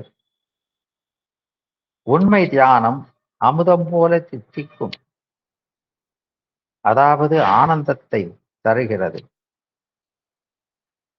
இப்படி ஆனந்தத்தை தருவதனால் சாதகன் அதை போதும் என்று ஒரு நாளும் கூறாமல் மேலும் மேலும் அதை அனுபவித்துக் கொண்டிருக்கவே விரும்புவான். அதான் நீடு பூசனை நிரம்பியும் அன்பினால் நிரம்பா என்பான். இதற்கு நேர் எதிரானது இந்த உலக நுகர்ச்சி. புலன்களின் வழியா புலன்களை இந்திரியங்களின் வாயிலாக அடையப்படும் இன்பங்கள் அது குறுகிய கால அனுபவத்திலே ஒரு சலிப்பு மற்றும் வெறுப்பை அளிப்பதோடு அல்லாமல் இந்த அதை நுகர்கிற அந்த கருவிகளும் தளர்ந்து போகின்றன. அதனால் வருகின்ற இன்பமும் அது இன்பம் போல தோன்றுவது தானே, உண்மையில் அதெல்லாம் துன்பம்தான். அது படிப்படியாக வெளிப்படுகிறது. அதனால பதட்டம், கவலை, வியாதி, பாவம் போன்றவைகள் ஏற்படவும் செய்கின்றன. ஆனால் ஒரு பக்தனுக்கு, அந்த ஆன்மீக சாதகனுக்கு இறைவனை பற்றிய எண்ணம், அந்த தியானம் முடிவற்ற ஆனந்தத்தை தருகிறது. அது ஒரு நல்வாழ்வு தரும் அமுதமாகிறது. இறைவனை பற்றி சிந்திக்கும் தியானம் இறை சிந்தனையிலேயே மேல் மேலும் ஆழ்ந்து அதில் இறைவனை தேவாமிருதமாக அனுபவிக்கிறது. அவ்வாறு அமுதமாக சுவைக்கப்படும் பொழுது மேலும் மேலும் இனிப்பாக ஆகிக்கொண்டே போகிறது. அதாவது ஆனந்தம் நம் அறிவிலே பெருகிக்கொண்டே போகிறது. இறை தியானம் மேல் மேலும் ஆழ்ந்து செய்யப்படும் பொழுது அவரின் மீது அதிக ஈடுபாடு வந்து அமைகிறது. இறைவனே ஆழ்ந்து சிந்தனை செய்தால் அது தரும் மகிழ்ச்சி மிகவும் இனிமையானது. அவன் இன்ப வடிவாக இருப்பவன். அது நமக்கு அந்த பாவனை செய்ய செய்ய அது பாவகமாகிறது. அந்த பக்தன் அவரை ஒரு நொடி நேரம் கூட மறக்க விரும்புவது இல்லை. அதனால் அது ஆனா அமுது என்று சொல்லப்படுகிறது. சில சமயங்களிலே அந்த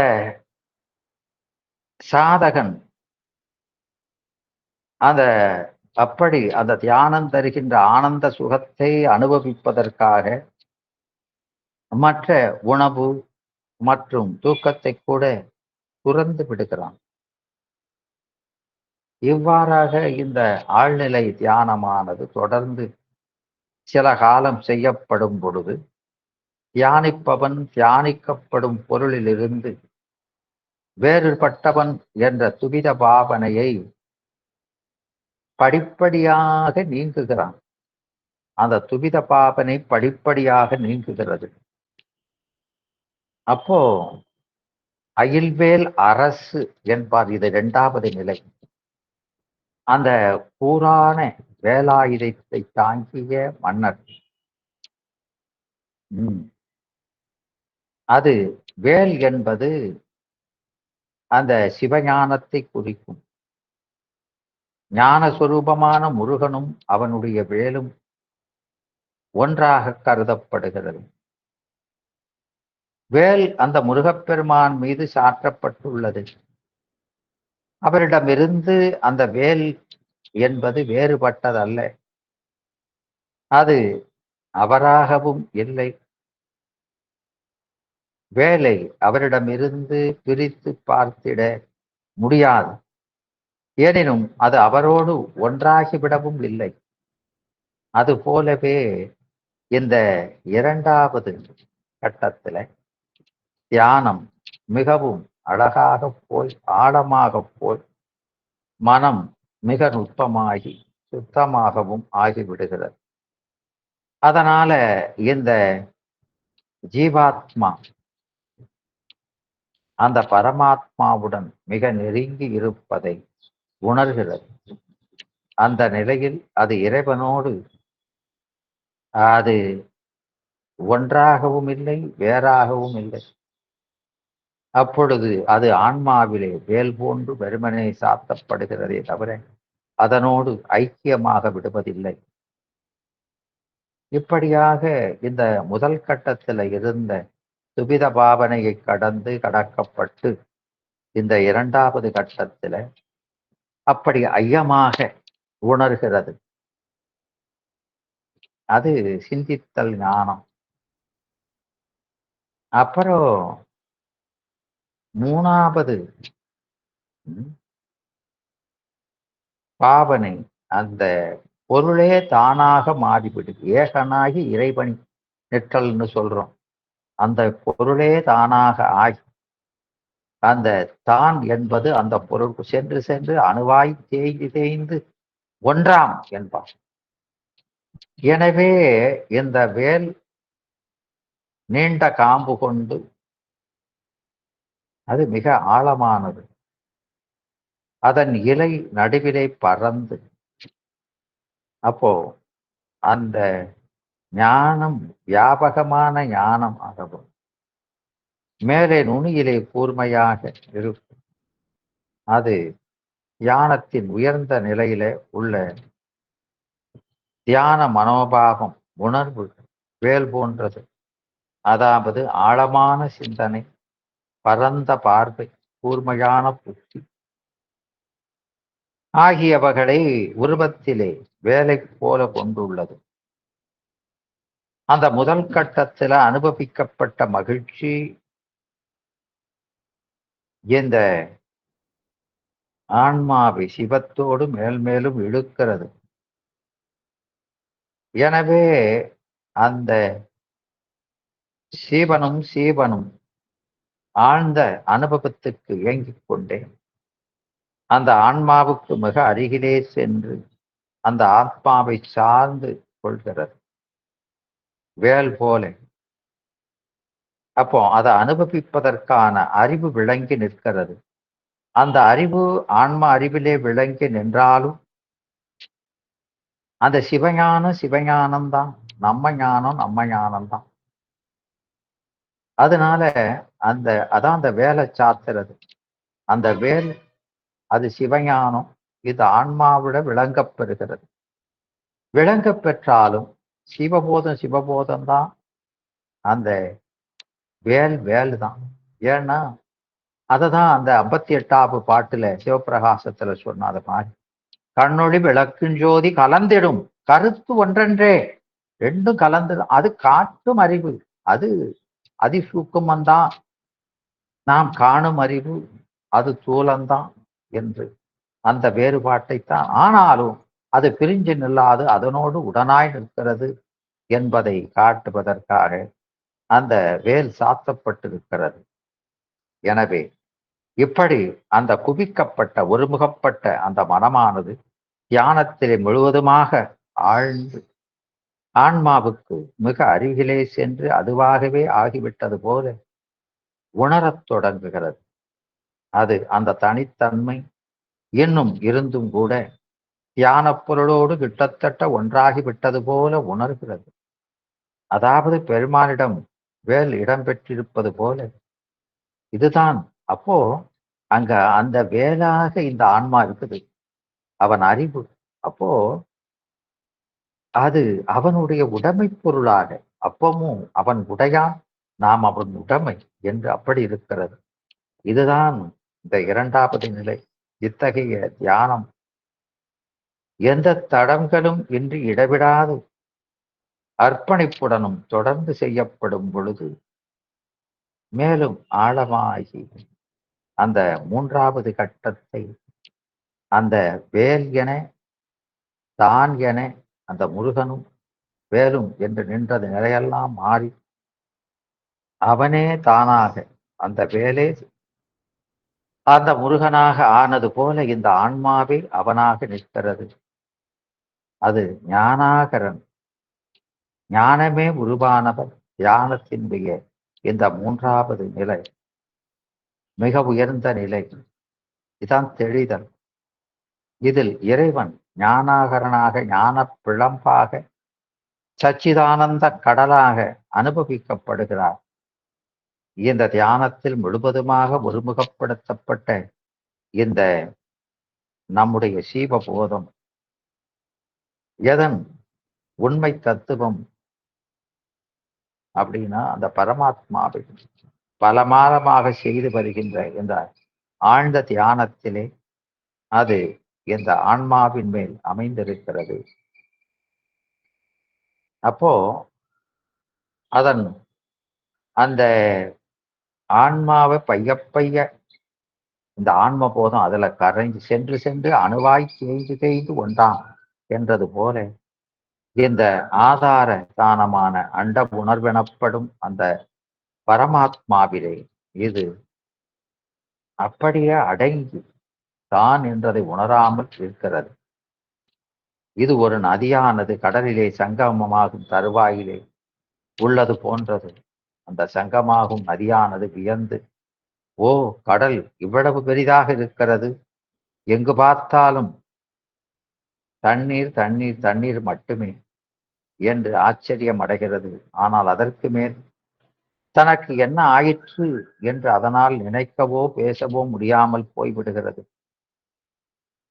எதனால் என்றால் அதற்குள் அந்த கடலாலே அது விழுங்கப்பட்டு அதிலே அமிழ்ந்து விடுகிறது. எனவே கடலை பற்றி அது என்ன சொல்ல முடியும் அந்த கடைசி கட்ட அனுபவத்திற்கு பின்னர்? அப்போ அந்த கலக்க நிமயத்துலதான் அதை வேறாக நிர்விகற்பமாக அந்த நிட்டை போயாச்சுன்னா அது சொல்ல முடியாது. சபிகற்பமா நிற்கிற நிலையில தான் சொல்ல முடியும். எனவே அந்த கடைசி கட்ட அனுபவத்திற்கு பின்னாலே இந்த ஆன்மாவினுடைய நிலையும் அதுபோலத்தான் ஆகிவிடுகிறது. இந்த ஆன்மாவை தொடும் விளிம்பில் உள்ள அந்த சிவத்தை தொடும் விளிம்பில் உள்ள இந்த சீவன் அந்த தியானத்திலே மேலும் மேலும் ஆழமாக செய்து அந்த மூன்றாவது கட்டத்துல அது அவனோடு சங்கமித்து அடங்கி போகிறது.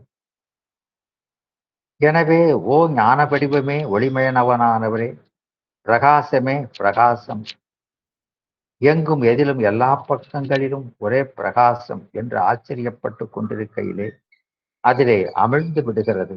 எனவே ஞானாகரனே என்று சொன்ன பின்னாலே அதே வாக்கியத்தில சாதகன் வியப்போடு நவிலத்தகுமோ, இதற்கு மேல் சொல்ல முடியுமோ, முடியாது என்று கூறுகிறான். இந்த கட்டத்தை அடையப்படுகின்ற போது இந்த தியானம் இறைவனும் நாமும் கலக்கிற அந்த நிலை உணர்வினாலே, அந்த சிவ உணர்வினாலே இந்த ஆன்ம உணர்வு ஆட்கொள்ளப்படுகிறது. அந்த சீவ உணர்வு அந்த சிவ உணர்வினாலே விழுங்கப்பட்டு விடுகிறது. ஆன்மா மட்டுமே ஞானகரனாக அந்த அத்விதமாக இருக்கிறது. இதற்கு பின்னர் நடப்பது எதையுமே வார்த்தைகளால சொல்ல முடியாது. அவரவர் அனுபவித்துத்தான் தெரிந்து கொள்ள வேண்டும் என்று யான் என்று தியானிப்பவன் என்று சொல்லி வந்த அந்த நான் எனப்படும் அந்த ஜீவ உணர்வு அது எனப்படுகின்ற அந்த உயர்ந்த பரம்பொருளாலே விழுங்கப்பட்டு அது அந்த பரம்பொருளே தானாக மட்டும் எஞ்சி நிற்கிறது. வெறும் தானாய் என்று இருப்பு நிலையாய் இருக்கிறது. அதான் யானாகிய என்னை விழுங்கி வெறும் தானாய் நிலை நின்றது அது அந்த தற்பரமே என்று இந்த அருமையான அனுபவத்தை நமக்கு இந்த அருணகிரிநாத பெருமான் சொல்லியிருக்கிறார். அதைத்தான் இங்கே நமக்கு முனிவர் பெருமானும் சொல்கிறார். எனவே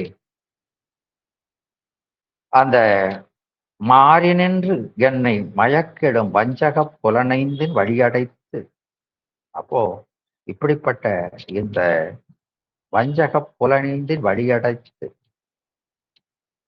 மாறி நின்று நம்ம கருத்துக்கு மாறாக வினை வழி நின்று என்னை மயக்கிடும் இந்த வஞ்சக புலன் ஐந்தினுடைய வழியையும் அடைத்து அமுதே ஊறி நின்று என்னுள் எழுபரஞ்சோதி உள்ளவா காண வந்தருளாய் தேரலின் தெளிவே சிவபெருமானே திருப்பெரும் துறை உரை சிவனே இருளா பதங்கள் யாவையும் கடந்த இன்பமே என்னுடைய அன்பே என்பார். எனவே இதை உணரவே என்பதில் அந்த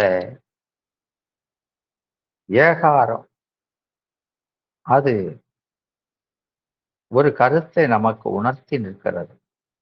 இறைவனை சார்பதற்கு கருவிகள், இந்த கருவிகளை தன்னின் வேறாக காணுதலே போதும், அந்த உணர்ந்தாலே போதும், உணர்ச்சி விசேடம் என்பார்.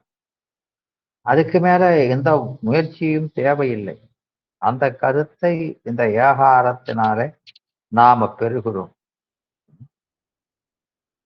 பிற முயற்சிகளை விளக்குகின்ற வகையிலே ஏகாரத்தை அமைத்து கூறுதல் அன்றாட வழக்கிலும் உண்டு. இதற்கு ஆனந்தராச ஐயா ஒரு உவமை சொல்லுவார். ஒரு வகுப்பறையிலே அந்த வகுப்பு பாட வேளைக்குள்ள ஆசிரியர் வரல. அப்போ அந்த மாணவர்களுடைய நிலையை சொல்லணுமா, அவங்களுக்கு ஒரே சந்தோஷம்தான். அவர்கள் சத்தம் போட்டுக்கொண்டு ஆரவாரம் செய்து கொண்டு ஜாலியாக இருக்கிறாங்க. ஒரே கூச்சல் இறைச்சல். தலைமை ஆசிரியர் அங்க என்ன சத்தம் வருதுன்றதுக்காக பார்க்க வருகிறார். அவருடைய வரவே அத்தனை சத்தமும் அடங்கி போயின என்கிறோம். அங்கே அமைதி ஏற்படுவதற்கு அவர் என்ன முயற்சி செய்தார்? ஒரு முயற்சியும் செய்யல, அதட்டல, கண்டிக்கல. ஆனால் மாணவர் அனைவரும் அடங்கி போயினர். அதற்கு அவர் வருகையே போதியதாயிற்று.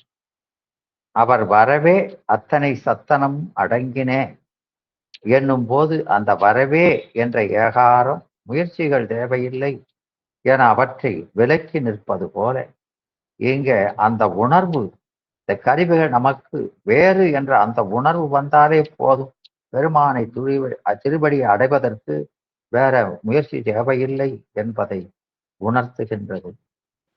அதை பிறநிலையாக ஆரம்பிக்கிறோம்.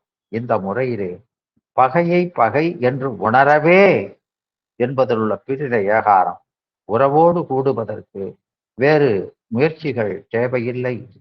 ஏன்னா அதுதான் எப்பொழுதும் தாங்கி கொண்டிருக்கிறது. இதுதான் இடையில வந்தது, இடையில நீங்குது. எனவே கருவிகளை தன்னின் வேறாக உணர்ந்தாலே போதும் என்ற கருத்தை இது இந்த ஏகாரம் உணர்த்தி நிற்கிறது. எனவே இங்க கருவிகரணங்களை வேறாக உணர்ந்த ஆன்மா வேறு முயற்சியின்றியே இறைவனுடைய திருவடிகளை அடையும் என்பது எப்படி முடியும் என்ற ஐயம் நமக்கு எழலாம். அத இந்த உவமை மூலம் அந்த ஐயத்தை நீக்குகிறார். ஊசலில் அமர்ந்து ஆடுகின்ற ஒருவன் அந்த ஊசலின் கயிறுகள் முழுவதும் அருந்து விடுமாயின் அப்பொழுதே தரையை அடைவான். அவன் தரையை சார்வதற்கு அவன் செய்ய வேண்டிய முயற்சி வேறு எதுவும் இல்லை.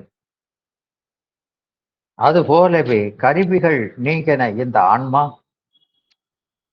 அப்பொழுதே வேறு முயற்சியின்றி அந்த இறைவனாகிய தனது இனிய உணர்வை, அந்த உறவை அடைந்துவிடும். ஏன்னா அதுதான் பரம ஆதாரம். மற்றதெல்லாம் அதற்கு மேலே தோன்றுகின்ற பொய்யான தோற்றங்கள், அதெல்லாம் நிலையில்லாதது, விடிவாம் அளவும் வந்தது. இதுதான் அந்த கருவிகளும் அப்ப தாங்கல. அந்த கருவிகளையும் சேர்த்து தாங்கி கொண்டிருந்தது அந்த பெருமான் தான். அதனாலதான் அங்க ஞானம் முதல் என்கிறோம். அதுபோல தரை தான் எல்லாத்தையும் தாங்கி கொண்டிருக்கிறது. அதுதான் பரம ஆதாரம்.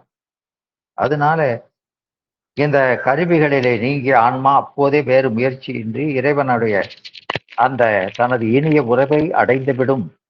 இறைவனை அடைதல் என்றால் அது நாம் அந்த உண்மை விளக்கத்துல சொல்வாரு. அதுபோல சென்று இவன் தான் ஒன்றில் சிவபூரணம் சிதையும். அன்று அவன்தான் ஒன்றுமெனில் அந்நியமாம் என்று இரண்டு மற்ற நிலை ஏது எண்ணில் ஆதித்தன் அந்த விழி குற்றமர நின்றது போல் கொள் என்பார். இந்த 49வது பாட்டு. சென்று இவன்தான் ஒன்றி இந்த ஆன்மா சிவத்தோடு போய் சேர்ந்தாம்னு சொன்னா சிவபெருமான் எங்கும் இருக்கிறவன் அப்படிங்கிற அந்த கருத்து பொய்யாய் போகும். இல்ல அவன்தான் வந்து இந்த ஆன்மா கூட சேர்றான் அப்படின்னு சொல்லி இந்த கருத்து சிவாத்தி விதை செய்வருடையது. நாம தான் போய் சேரணுங்கிறது அபிகாரவாதியுடைய கருத்து. ரெண்டு பேர் கருத்தையும் இங்க சொல்லி பொருந்தாமையை சொல்றார்.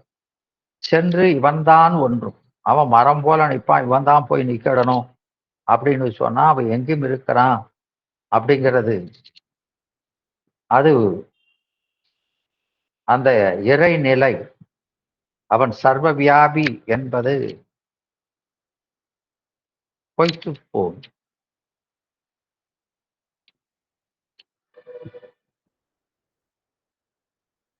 அது மட்டுமல்ல, இவனுக்கு சுதந்திரமும் அவனுக்கு சுதந்திரம் இன்மையும் அங்கே கற்பிக்கப்படுகிறது. அதுவும் குற்றம். இவனும் ஒரு ஏகதேச பொருள் அல்ல. அவன் எப்படி வியாபியோ அப்படி இவனும் வியாபி. அதனால போக்கு வரவுங்கிறது வியாபக பொருளுக்கு சொல்ல முடியாது. இல்ல அவன்தான் வந்து கூடுவான்னா இதுவரைக்கு அந்த இறைவனுடைய உதவி இல்லாமலே இவன் தனித்த சுதந்திர பொருளாய் நின்றான் என்று ஆகிவிடும். அப்போ அந்த வியாபக வியாபிய தன்மை இறைவனுக்கும் நமக்கும் இருப்பினால் தாதான்மிய சம்பந்தம். அப்போ வியாபியமாகிய நாம் வியாபகமாகிய இறைவனுடைய திருவடியை விட்டு ஒரு காலம் நீங்க நிற்க முடியாது. அதனால நாம போய் சேர்ந்தோம்னு சொன்னா இதுவரைக்கும் நீங்கிடிக்கும் அப்படின்னு சொல்லி ஆகம விரோதம் ஆயிரும். அதனால ரெண்டு சொன்னாலும் தப்புத்தான். அப்ப என்னதான் சொல்றது? எப்போதும் அவனுடைய வியாபகத்துக்குள்ளதான் நாம இருக்கிறோம். இதேதான் எப்பொழுதும் பரமாதாரமாக அந்த பெருமான் தான் ஞானம் முதலாக நம்மை தாங்கி கொண்டிருக்கிறார். நம்முடைய அறிவும் செயலும் விளங்குமாறு. அப்போ அந்த பாசத்து மூலம், பாசம் எங்க விளக்கும்? அது சடம். பாசத்தின் மூலம் விளக்கியவரும் அவர்தான். அப்பமும் நாம் அந்த விடயத்தை, அதனால காட்டப்பட்ட விடயத்தை நாம் அனுபவித்தோமே அன்றி அந்த காட்டுகின்ற கருவிகளையோ அந்த கருவிகளை செலுத்துகின்ற அந்த சிவத்தையோ நாம் அறிவதில்லை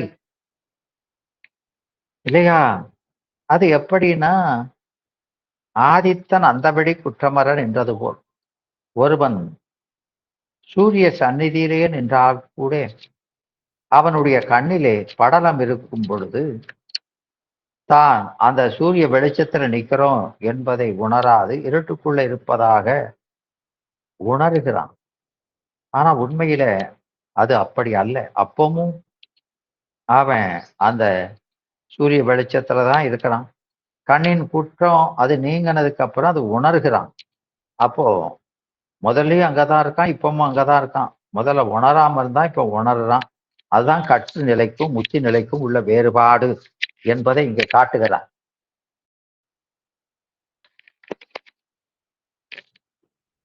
அதனால இந்த சம்பந்தம், அதனால அங்க நமக்கு சித்தியார்ல சொன்னது போல அறநடிய அகன்று நிற்பது எங்கே யாமை என்பார். அவனை ஒரு காலம் நாம நீங்கி நிற்க முடியாது, அப்படிப்பட்ட சம்பந்தம். எனவே அங்க இடம்பெயர்ந்து சென்று அவனை சேர்தல் என்பது அங்கு அதற்கு பொருள் அல்ல. அவ்வாறு சென்று சேர்வதற்கு அவன் வேறொரு இடத்திலே இருப்பவனும் அல்ல. அவன் எங்கும் இருக்கிற வியாபக பொருள். சில இடத்தை தனக்கு இடமாக கொண்டு நிற்கும் பொருள் ஏகதேச பொருள் எனப்படும். ஒரு இட எல்லைக்கு உட்பட்ட கண்ட பொருள். இறைவன் எங்கோ ஓரிடத்தில் இருப்பதற்கு அவன் வந்து ஏகதேச பொருள் அல்ல. ஜனங்கள் பொதுவாய் நற்கதி அடைய உழைப்பவர்கள் அந்த சமஷ்டி வித்தையில தேர்ந்தவர்களாக இருக்க வேண்டும். அது அவசியம். அப்போ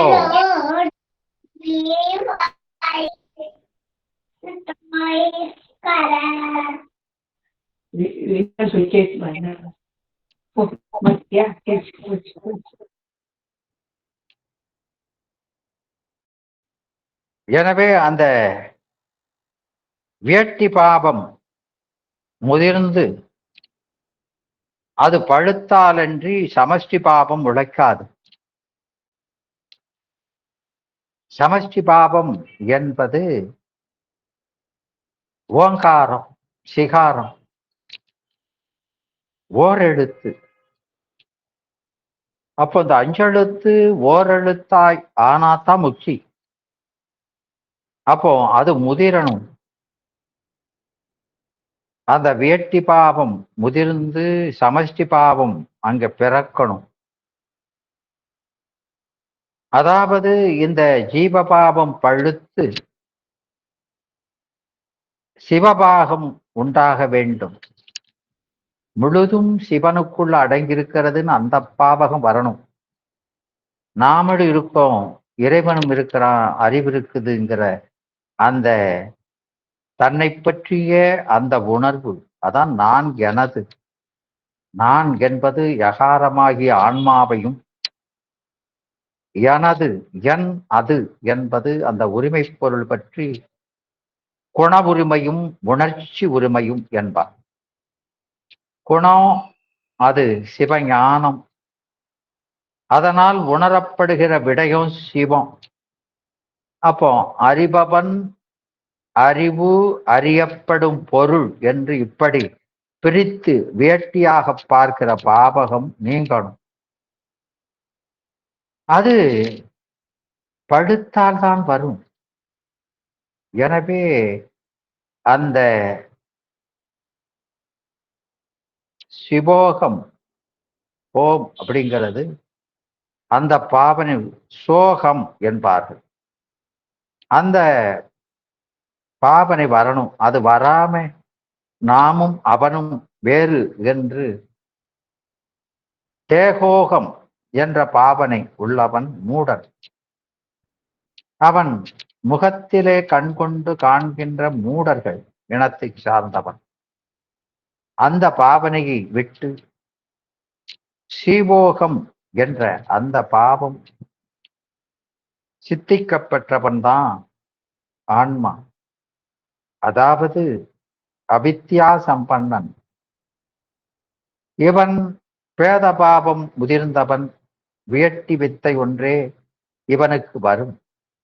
இதிலிருந்து முதிர்ந்து அந்த சீவ ஈஸ்வர பேதம் பொய், அதாவது வெறும் கற்பனை என்று கண்டவன் சமஷ்டி வித்தை அருகதை உடையவனாக ஆகிறான். எனவே அவன் அந்த ஜீவபாவத்தை விட்டு சிவோகம் என்ற பாவம் நிறைந்தவன் ஆகிறான். அந்த சிவோகம் என்ற எண்ணம் தடித்து உள்ளம் துடிக்க அது உயிர் பெற்று எழுமானால் அப்போது அந்த சிவோகம் என்ற எண்ணம் மந்திர ரூபமாக உயிர்த்து எழுவது ஆகிறது. அப்படி அது உயிர்த்து நம் அறிவிலே எழுந்தக்கால் சிவோகம் என்பதில் உள்ள எழுத்து பதம் எல்லாம் நழுவிப்போல் அதன் நாதம் மட்டும் அந்த பிரம்ம கீதம் போல, அந்த பிரம்ம கீதம் என்பது வண்டின் நீகாரம் போல அது அந்த அறிவிலே ஒலித்து கொண்டிருக்கும், உள்ளத்து உணர்வாய் ஒலித்து கொண்டிருக்கும். அந்த ஸ்திதிக்கு அந்த நிலைக்கு வந்துவிட்டால் அதற்கு சிவோகம் பாவனை சோகம் பாவனை என்று சொல்கிறோம். கலை, தத்துவம், புவனம், எழுத்து அல்லது வர்ணம், பதம், மந்திரம் என இந்த ஆறும் ஷட் ஆத்மாக்கள் என்று சொல்கிறோம். உலகானுபவம் இப்படி 6 வகைப்பட்டு விகாரங்களால் விளங்குவது. இதில் எழுத்து, பதம், மந்திரம் இந்த 3ம் அது சொற்பிரபஞ்சம், சொல் உலகு என்றும், புவனம், தத்துவம், கலை இந்த 3ம் அது சுவடி இலக்கணம், பொருள் உலகம் என்றும் நம்முடைய சாத்திரங்கள் சொல்லும். ஆதார பூதமாக இருப்பது சொல்லு. சொல், சுவடி இந்த 2ம் வியஷ்டி, சமஷ்டி என்னும் பாவங்களுக்கு அறிகுறி அடையாளமாக நிற்கின்றன. சொல் அல்லது வாக்கு என்பதில் எழுத்து, பதம், மந்திரம் என்ற 3 உறுப்புகளும் அமைந்திருக்கும். உதாரணமாக ஆ என்ற முதலெழுத்தை எடுத்துக்கொண்டு பார்த்தால், ஆ என்பது வடிவிலே முதலெழுத்து எழுத்திலக்கணம். ஆ என்பது ஒலியிலே ஸ்வரம் ஆகிறது. இது ஆ என்பதில் பதார்த்தம் அல்லது சொல்லிலக்கணம். ஆ என்னும் ஸ்வரத்தை நீட்டிக்கொண்டே போனால் அது அனுஸ்வாரமா மோனத்துக்கு புகுந்து அது அம் என்ற மந்திரமாகும். அதனால இந்த அம் என்ற மந்திரத்தின் திருவிதமான வியட்டி லட்சணத்தை சமஷ்டி லட்சணமா புவனம், தத்துவம், கலை என்னும் மேல் அத்துபாக்கள் மேலே போகும்போது இதை மூலமாக பார்ப்போமானால் அது எங்கே போகிறது என்று பார்த்தால், அம் எனும் மந்திரத்தை உள்ளபடி தியானித்து அதன் ஏயாகாரத்தை கிளப்பினால் அது புவனங்களையெல்லாம் கரைத்து ஒன்றாக சமஷ்டி ரூபப்படுத்தினது போல இந்த அமிர்தாகர்ஷணி என்று சொல்லக்கூடிய அதிஷ்டான தேவதையை காட்டிவிடும். இதுதான் புவன லட்சணம். அதாவது அன் என்பதில் உள்ள லோகார்த்தம். புவனத்திலே லோகார்த்தத்திலே அந்த அமிர்தாகர்ஷினியாக விளங்கும் இந்த அம் என்றும் லோகாங்க பாவத்தை தத்துவார்த்தமாக பார்க்க அது நாத முதல் பிரிதிவி ஈராக உள்ள 36 தத்துவங்களும் பொருந்தப்பெற்ற இருப்பதை நாம் காணலாம். இது யோகிகளுக்கே சாத்தியமானதால் இதை பற்றி இங்கு அதிகமாக விவரிக்க நிமித்தமில்லை. இந்த தத்துவங்கள் 36ம் அம் என்ற மந்திர ஜபத்துல அடங்கி இருக்க கண்ட யோகி அவைகளை எல்லாம் ஒன்றாக பாவித்து அதன் மூலத்தை அவன் விசாரித்து புகுங்கால் தத்துவார்த்தத்தில் அந்த தத்துவ லட்சணமோடு துவந்தமாய் அது நீ என்ற இரட்டையாய் ஜோடி சேர்ந்து விளங்கிய அந்த அம் என்ற சுவர்த்தினுள், எனவே அந்த சுருதி லயம் என்கிற அந்த சவஸ்தி தத்துவமாக மாறி அதன் அந்த துவந்த நிவர்த்தியிலே நிவர்த்திகளையாக தரிசனம் அளிக்கும். இந்த நிவர்த்திகளையை பிடித்து நாம் ஆராய்ந்தால் இது 5 கலைகளாக பிரிந்து காணும்.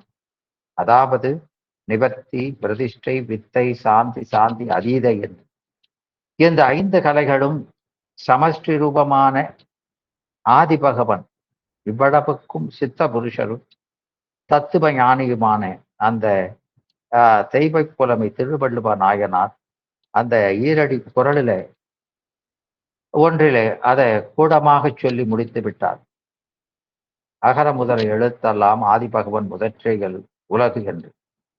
எனவே உலகில் உள்ள எழுத்தெல்லாம் முதலாக அந்த நாதம் அந்த எழுத்துக்களில் விகாரமே அன்றி வேறல்ல. அப்படியான அந்த கலந்துக்களுக்கெல்லாம் முதலாக மூல காரணமாய் இருப்பது அந்த நாத மாத்திரையான அகரம்.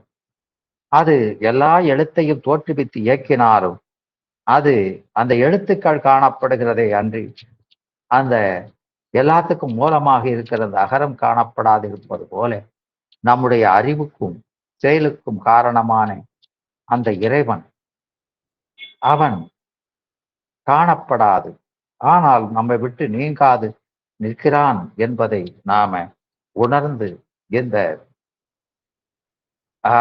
இதையெல்லாம் உணர்ந்து அந்த தியானத்துல நாம ஒன்றுபடணும். மாயனை நாடி மணநெடும் தேர்பெயரி போயின நாடறியாதே புலம்புவர் தேயமும் நாடியினும் தெரிந்து எங்கள் நாதனை காயமின் நாட்டிடை கண்டுகொண்டேனே என்பது திருமந்திரம் 9ஆம் தந்திரத்துல சொல்லுவார். அப்படி நாம அந்த பெருமானை இதையெல்லாம் கடந்து சென்றால் அவனை காணுவோம். அந்த சர்வ வியாபமான அந்த பெருமானை நாம நம்ம அறிவுக்குள்ள காணலாம். அவன் ஏகதேச பொருள் அல்ல, அவன் எங்குமாய் நிறைந்திருக்கும் பெருமையை உடையவன். அவன் உயிருக்கு வேறாய் நில்லாது உயிருக்கு உயிராய் என்றுமே உடனாய் நிற்பவன். இவ்வாறு தன்னோடு இயைந்து நிற்கின்ற அந்த முதல்வனை ஆன்மா அறியாது இருக்கின்றதே, அதுவே அவனை நீங்கி இருத்தல் என்பதாகும். அவனை தன்னுள்ளே உணர்ந்து அவனிடத்திலே நாம் அழுந்துதலே அவனை சென்று அடைதலாகும். எனவே அவனை அறிந்து அவனிடத்திலே அழுந்துதலை அடைதல் என்றால் அவனை அறிதல்தான் எவ்வாறு என்ற வினா எழுகிறது. அப்போ அவனை அறிந்து அறியணும். அப்போ அவனை அறிதல் எப்படி என்று வினா எழும் பொழுது அதற்கான விடையை அவர் சொல்லுகிறார். உறவாகிய சிவம் சிவஞானம் ஒன்றாலே உணரப்படுதல். அப்போ அது அதை உணரணும்னா நமக்கு சிவஞானம் வேணும். அந்த சிவஞானம் அது என்றது அந்த உறவு என மேலே குறித்த சிவமாகிய மெய்ப்பொருள். அந்த மெய்ப்பொருள் சிவஞானம் மட்டும்தான், அது ஒன்றால மட்டும்தான் அறியப்படுவது, வேறு எதாலும் அறிய முடியாது. எனவே நமக்கு உலகத்திலே நம்ம சைவ சித்தாந்தம் சொல்றபடி 2 அறிவுகள் தான் உள்ளன. ஒன்று பரமான்மாவாகிய சிவபெருமானுடைய அறிவு, அவன் நித்த முத்த சுத்த சித்து என்று சொல்கிறோம்.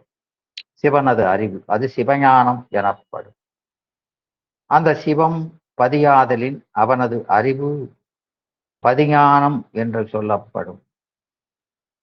என்னும் அந்த அறிவு சக்தி என்றும் அருள் என்றும் பல பெயராலே வழங்கப்படுகிறது. மற்றொரு அறிவு சீவான்மாவினுடைய அறிவு. இந்த அறிவு விளங்கும் அறிவு. இது அறிவுன்னா கூட அது தானே விளங்காது. அதனாலதான் அருவனாய் என்று சொல்லுவார். அது இந்த வியஞ்சகம் இல்லைன்னா அது அறிவில்லாத சடம் போலத்தான் இருக்கும். அதனால ஆனாலும் அவன் அறிவித்தால் அறிகிறது என்று சொன்னால் அங்க அறிவு ஒன்று இல்லைன்னா அறிவித்தாலும் அறிய முடியாது. ஏன்னா பாசத்துக்கு அறிவித்தாலும் அறியாது, ஏன்னா அதுக்கு அறிவே இல்லை. அப்போ அறிவித்தால் அறிகிறது பற்றி நமக்கு அறிவு இருக்கிறது என்பது விளங்குகிறது. ஆனால் அந்த அறிவு தானே விளங்குகிற சுதந்திர அறிவல்ல, விளங்குகிற அறிவு. அப்போ விளக்குகிற அறிவே நம் அறிவை தவிர நமக்குன்னு சுதந்திரமா தனித்த அறிவு இல்லை. அதனால இந்த அறிவு இந்த ஆன்மாவுக்கு முதல்ல இறைவன் பாசத்து மூலமா அறிவை விளக்குனா பாச ஞானம். அந்த பசுஞானம் என்பது அதுவும் சுட்டறிவு தான். அது இறைவன் கொடுக்கிற ஞானம் இல்லை. பாச ஞானம் இறைவன் கொடுக்கிறான். பாசமாகிய கருவிகளை கொடுத்து அதன் மூலம் அந்த கருவிகள் மூலம் நமக்கு அறிவை விளக்குகிறான். அதனால பாசத்தின் மூலம் அவன் விளக்குற ஞானம் பாச ஞானம். பசுஞானம் என்பது அப்படி ஒரு ஞானமே கிடையாது. எனவே இந்த ஆன்மஞானம் பாசஞானம் என்றும் பசுஞானம் என்றும் 2ஆ சொல்லப்படும் சொல்லப்படாது. பசிஞானம்னு ஒரு அறிவே நமக்கு கிடையாது. பாசஞானம் தான் இறைவன் நமக்கு கொடுப்பது. அது நமக்கு கேட்காமலே இறைவன் கொடுக்கிறான். ஆனா இந்த பசிஞானம் நம்முடைய தற்போதத்தால் எழுவது கருது பசிஞானம் என்பான். அப்படி ஒரு ஞானமே இல்லை. அப்படி கருதி கொள்கிற விபரீத ஞானம். அதனாலதான் அத ஊனக்கண் என்று பாசத்தை சொல்லலை, இதைத்தான் சொல்றாரு பசிஞானம் ஊனக்கண் என்று. ஏன்னா அது நம்ம அறிவில் இருக்கிற ஊனத்தால நம்முடைய அறிவு என்று சிவத்தினுடைய அறிவை எண்ணுகின்ற ஒரு விபரீத ஞானம். அதனால அதை கருத்து பசிஞானம். எனவே அந்த இரண்டுமே சுட்டறிவு தான். இந்த பாசஞானம் என்பது ஆன்மாவுக்கு இயற்கையாக உள்ள வியாபக அறிவு அப்படின்னு சொல்லக்கூடாது. இயற்கையானா அது தானா விளங்குகிற அறிவு. தனக்கென அறிவிலாதான் என்பது சிவப்பிரகாசம் 64. தனக்கென அறிவிலா, தனக்கென சுதந்திரமா அறிவிலாதான்.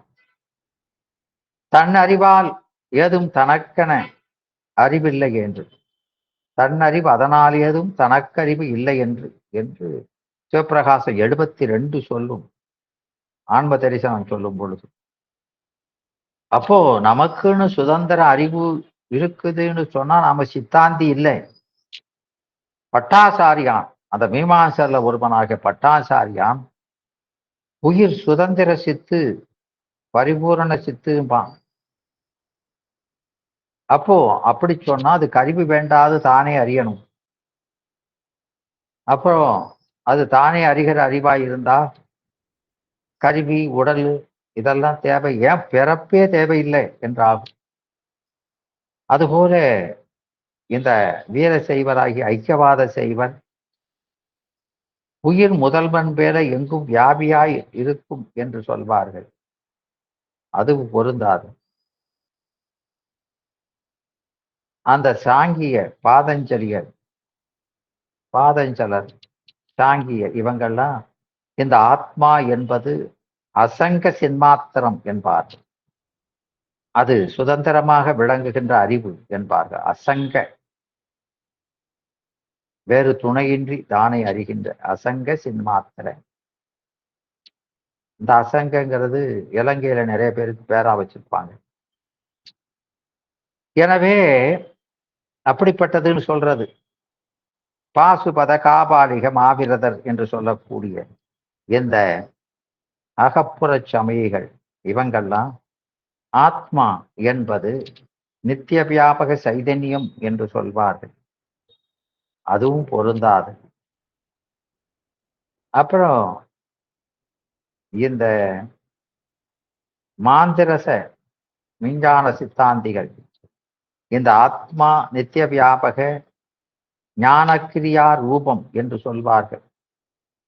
அதை நித்திய வியாபகம் அப்படின்னு நாம சொல்கிறோம். அது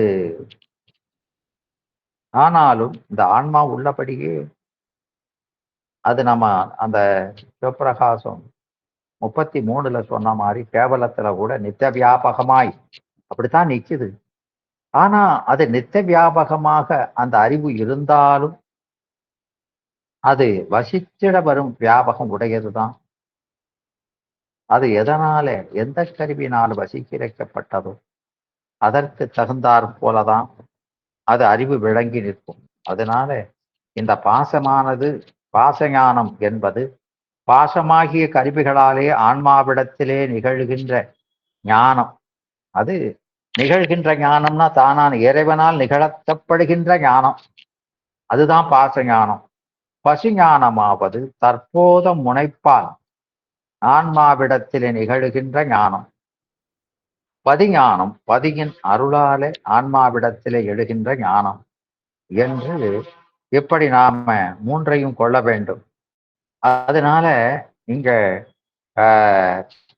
ஞானம் உரைக்கில் பாசஞானம் பகர் பசுஞானம், பகர் பசுஞானம் அது சொல்லுனால் அப்படி வருவது, அப்படி ஒரு ஞானமே இல்லை. பகர் பசுஞானம் ஈச ஞானம் என்ன 3 உளவாம் என்று அப்படி இந்த ஞானத்தை உபதேசிக்கின் அதில் பாச ஞானம் என்றும் நான் பிரம்மம் என்று சொல்லப்படுகின்ற ஞானம்தான் பசிஞானம். சிவசமவாத ஞானம், அகம் பிரம்ம ஞானம் என்றெல்லாம் அது சொல்லப்படும்.